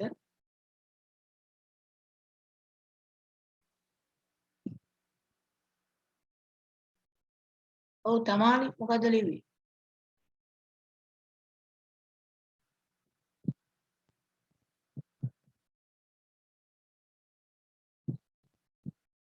මොකද්ද සංකෝචනය කරන්න ඕන අත වැලමිටෙන් ඉහළට නමන්න නම්? තමාලි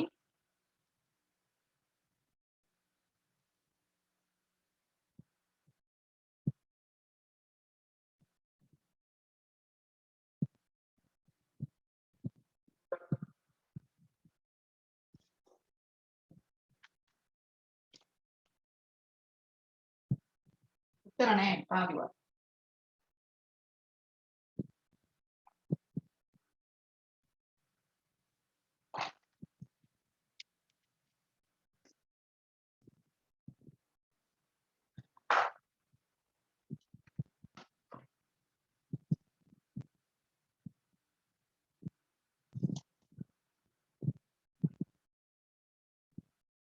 බොරුවට අත උස්සන් ඉන්න එපා දන්නේ නැත්තම්. අත උස්සන් ඉන්නවා ඇහුවාම මොකක්වත් නැහැ කල්බිල්ල වගේ ඉන්නවා.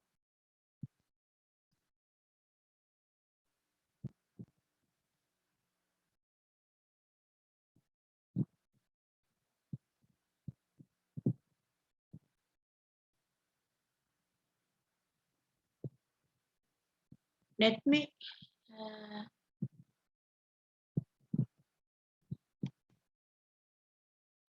ද්විශීර්ෂ පේශිය ඔව් අත වැලමිටෙන් උඩට නමන්න නම් මේ ඉහළින් තියෙන ද්විශීර්ෂ පේශිය තමයි සංකෝචනය කරන්න ඕන.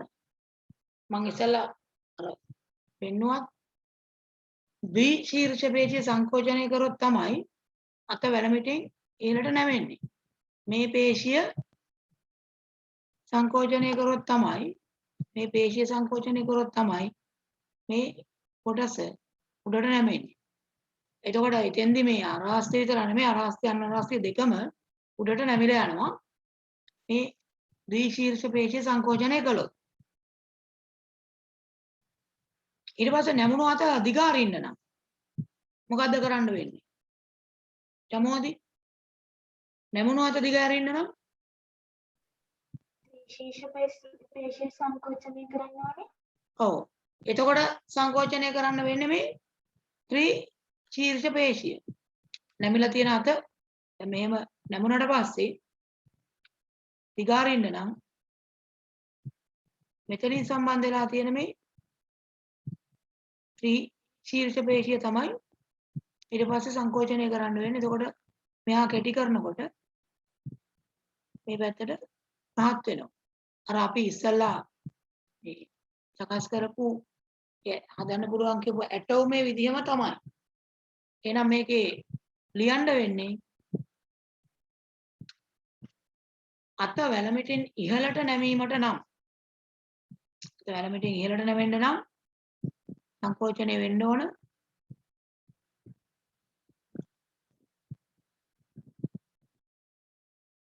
ද්විශීර්ෂ පේශිය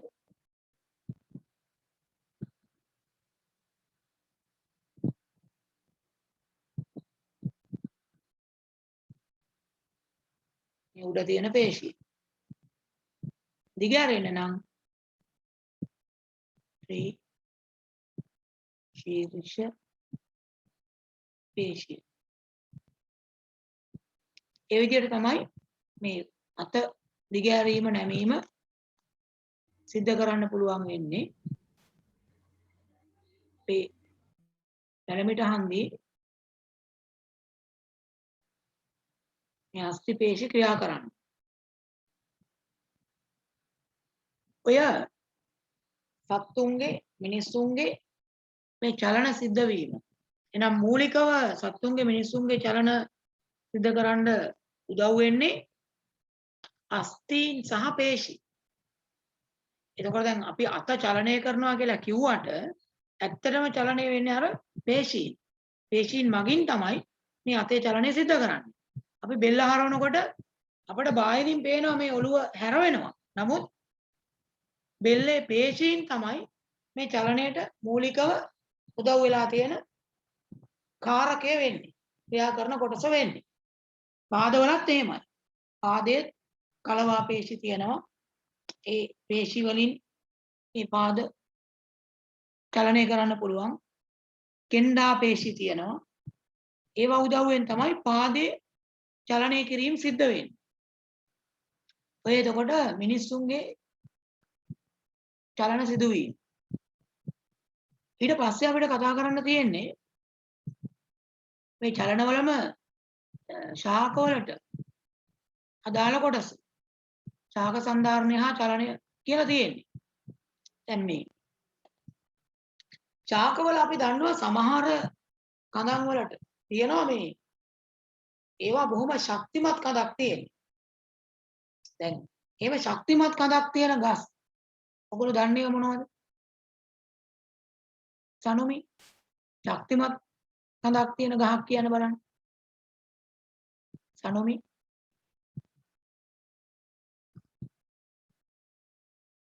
let me අඹ අඹ හොඳයි. කෝස් මොකද්ද කිව්වේ සනුමි ආයෙ කියන්නකෝ. කෝස්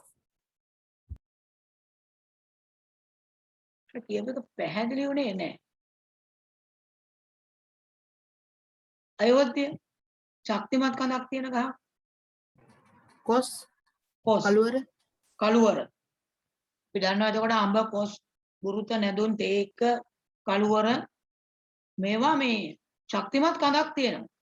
හැබැයි ඒ වගේම තියෙනවා මේ එච්චර ශක්තිමත් නැති කඳන් තියෙන්නේ. සමහර ගස්වල විශේෂයෙන් පැලෑටි වල. පැලෑටි වර්ගවල ගොඩක් පැලෑටි විදියට වැඩෙන. චාකවල මේ එහෙම ශක්තිමත් කඳක් නැහැ.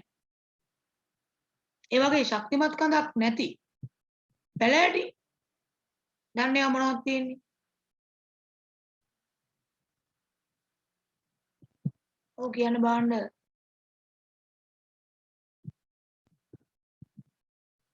එම් පැලෑටියක් කියන්න.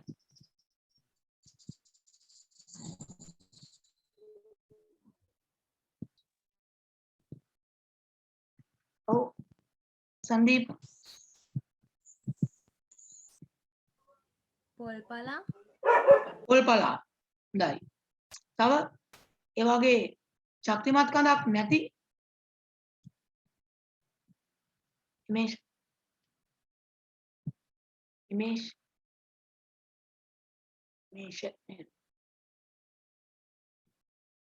රිලාන්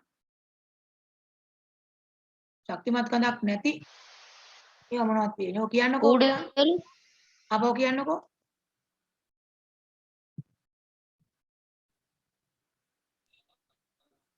කූඩලු කූඩලු හොඳයි.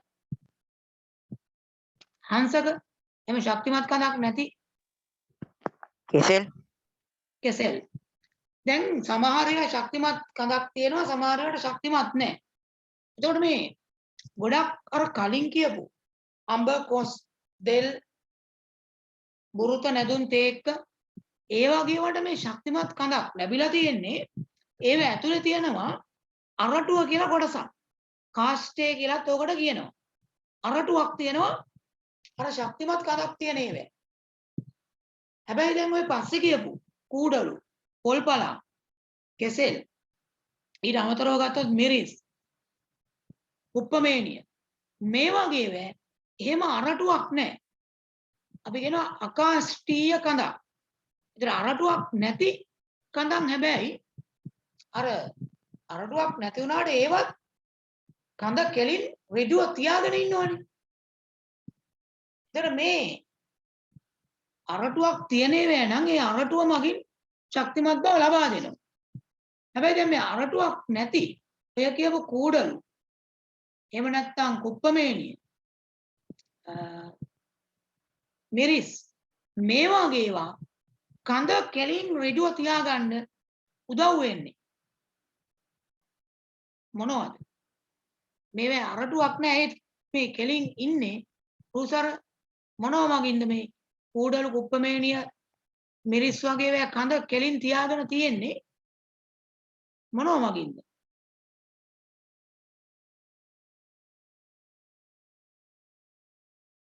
ඔව් අවේෂ නවෝදි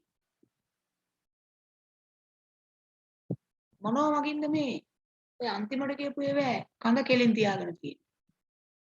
අරටුවක් නැති වුණා. විහංගි ශාක පටකවල තැන්පත් වෙලා තියෙන රසායනික ද්‍රව්‍ය වලින්. ඔව් ඒ රසායනික ද්‍රව්‍ය තැන්පත් වෙලා ශක්තිමත් බව ලැබිලා තියෙන්නේ අර අරටුවක් තියන අයගෙම තමයි.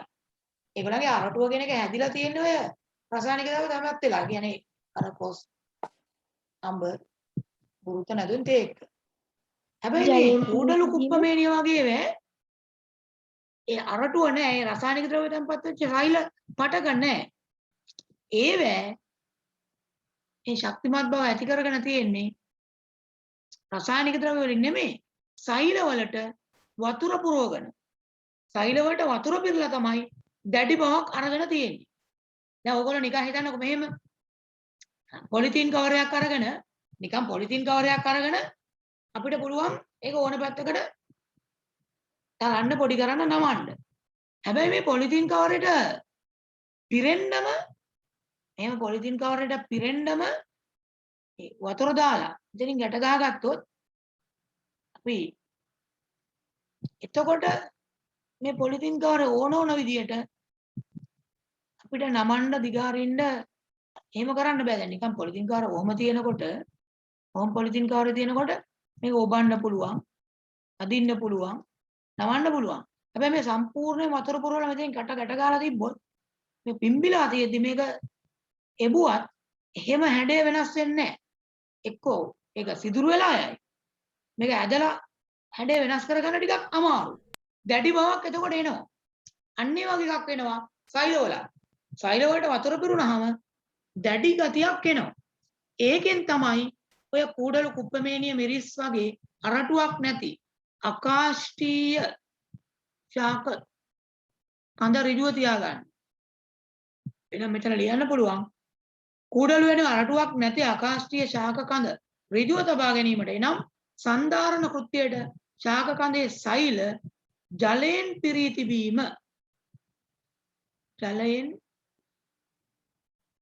තිබීම අත්‍යවශ්‍ය වේ. ජලයෙන් පිරලා තියෙන එක අත්‍යවශ්‍ය වෙනවා. ඊළඟට අරටුවක් ඇති ඒවට කියනවා කාෂ්ඨීය ශාක කියලා. කාෂ්ඨීය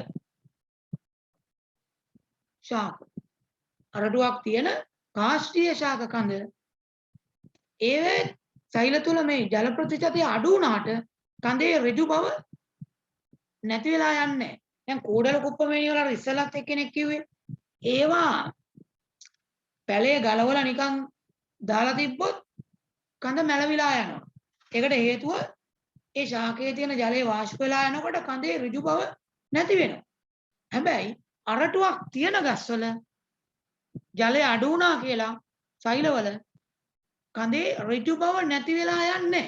ඒකට හේතුව තමයි අර සන්ධාරක පටක දරාගෙන ඉන්න පටකවල බහුලව මේ අරටුවේ සෛලවල අඩංගු වෙනවා.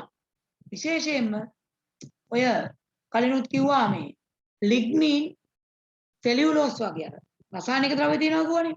ඒ රසායනික ද්‍රව්‍ය වර්ග දෙකකට උදාහරණ තමයි සෛලවල මේ සෙලියුලෝස්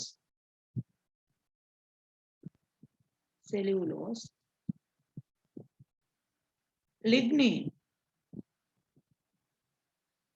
කියන ද්‍රව්‍ය තැන්පත් වෙලා තියෙනවා අර සෛල බිත්තිවල. සෛල බිත්තිවල ඔය සෙලියුලෝස් ලිග්නින් වගේ රසායනික ද්‍රව්‍ය තැන්පත් වෙලා තියෙනවා. ඒෙන් අර සෛලයේ හැඩය වෙනස් නොවි තියාගන්න පුළුවන් වෙනවා.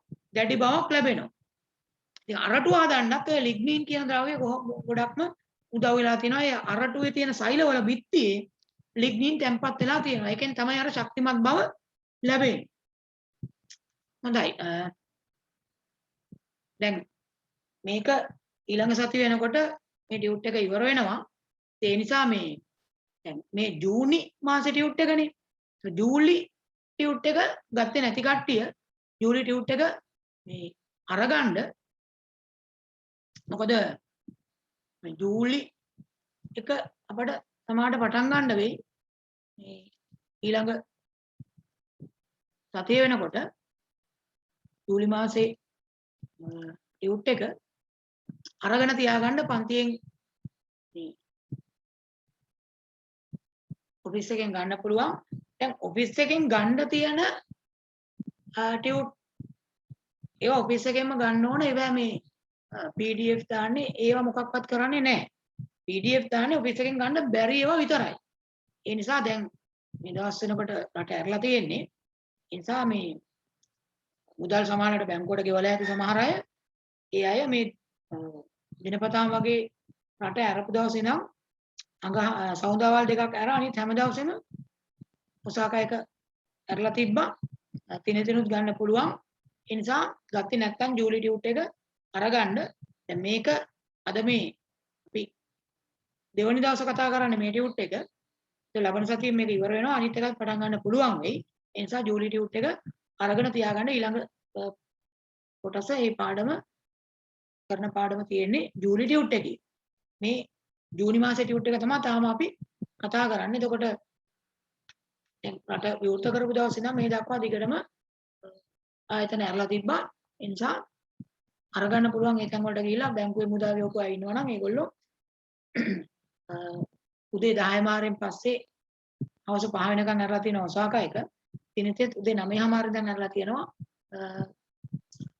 1 2 විතර වෙනකන්.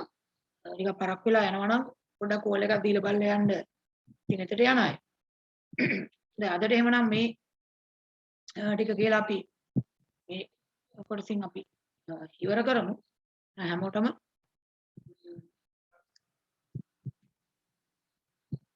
ආයුබෝවන් සුබ රාත්‍රියක්.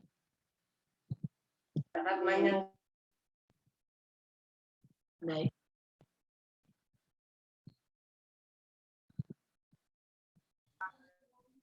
ආයිබෝවන් සර්. ආයිබෝවන් sir. But, Go on, sir. Good night, sir.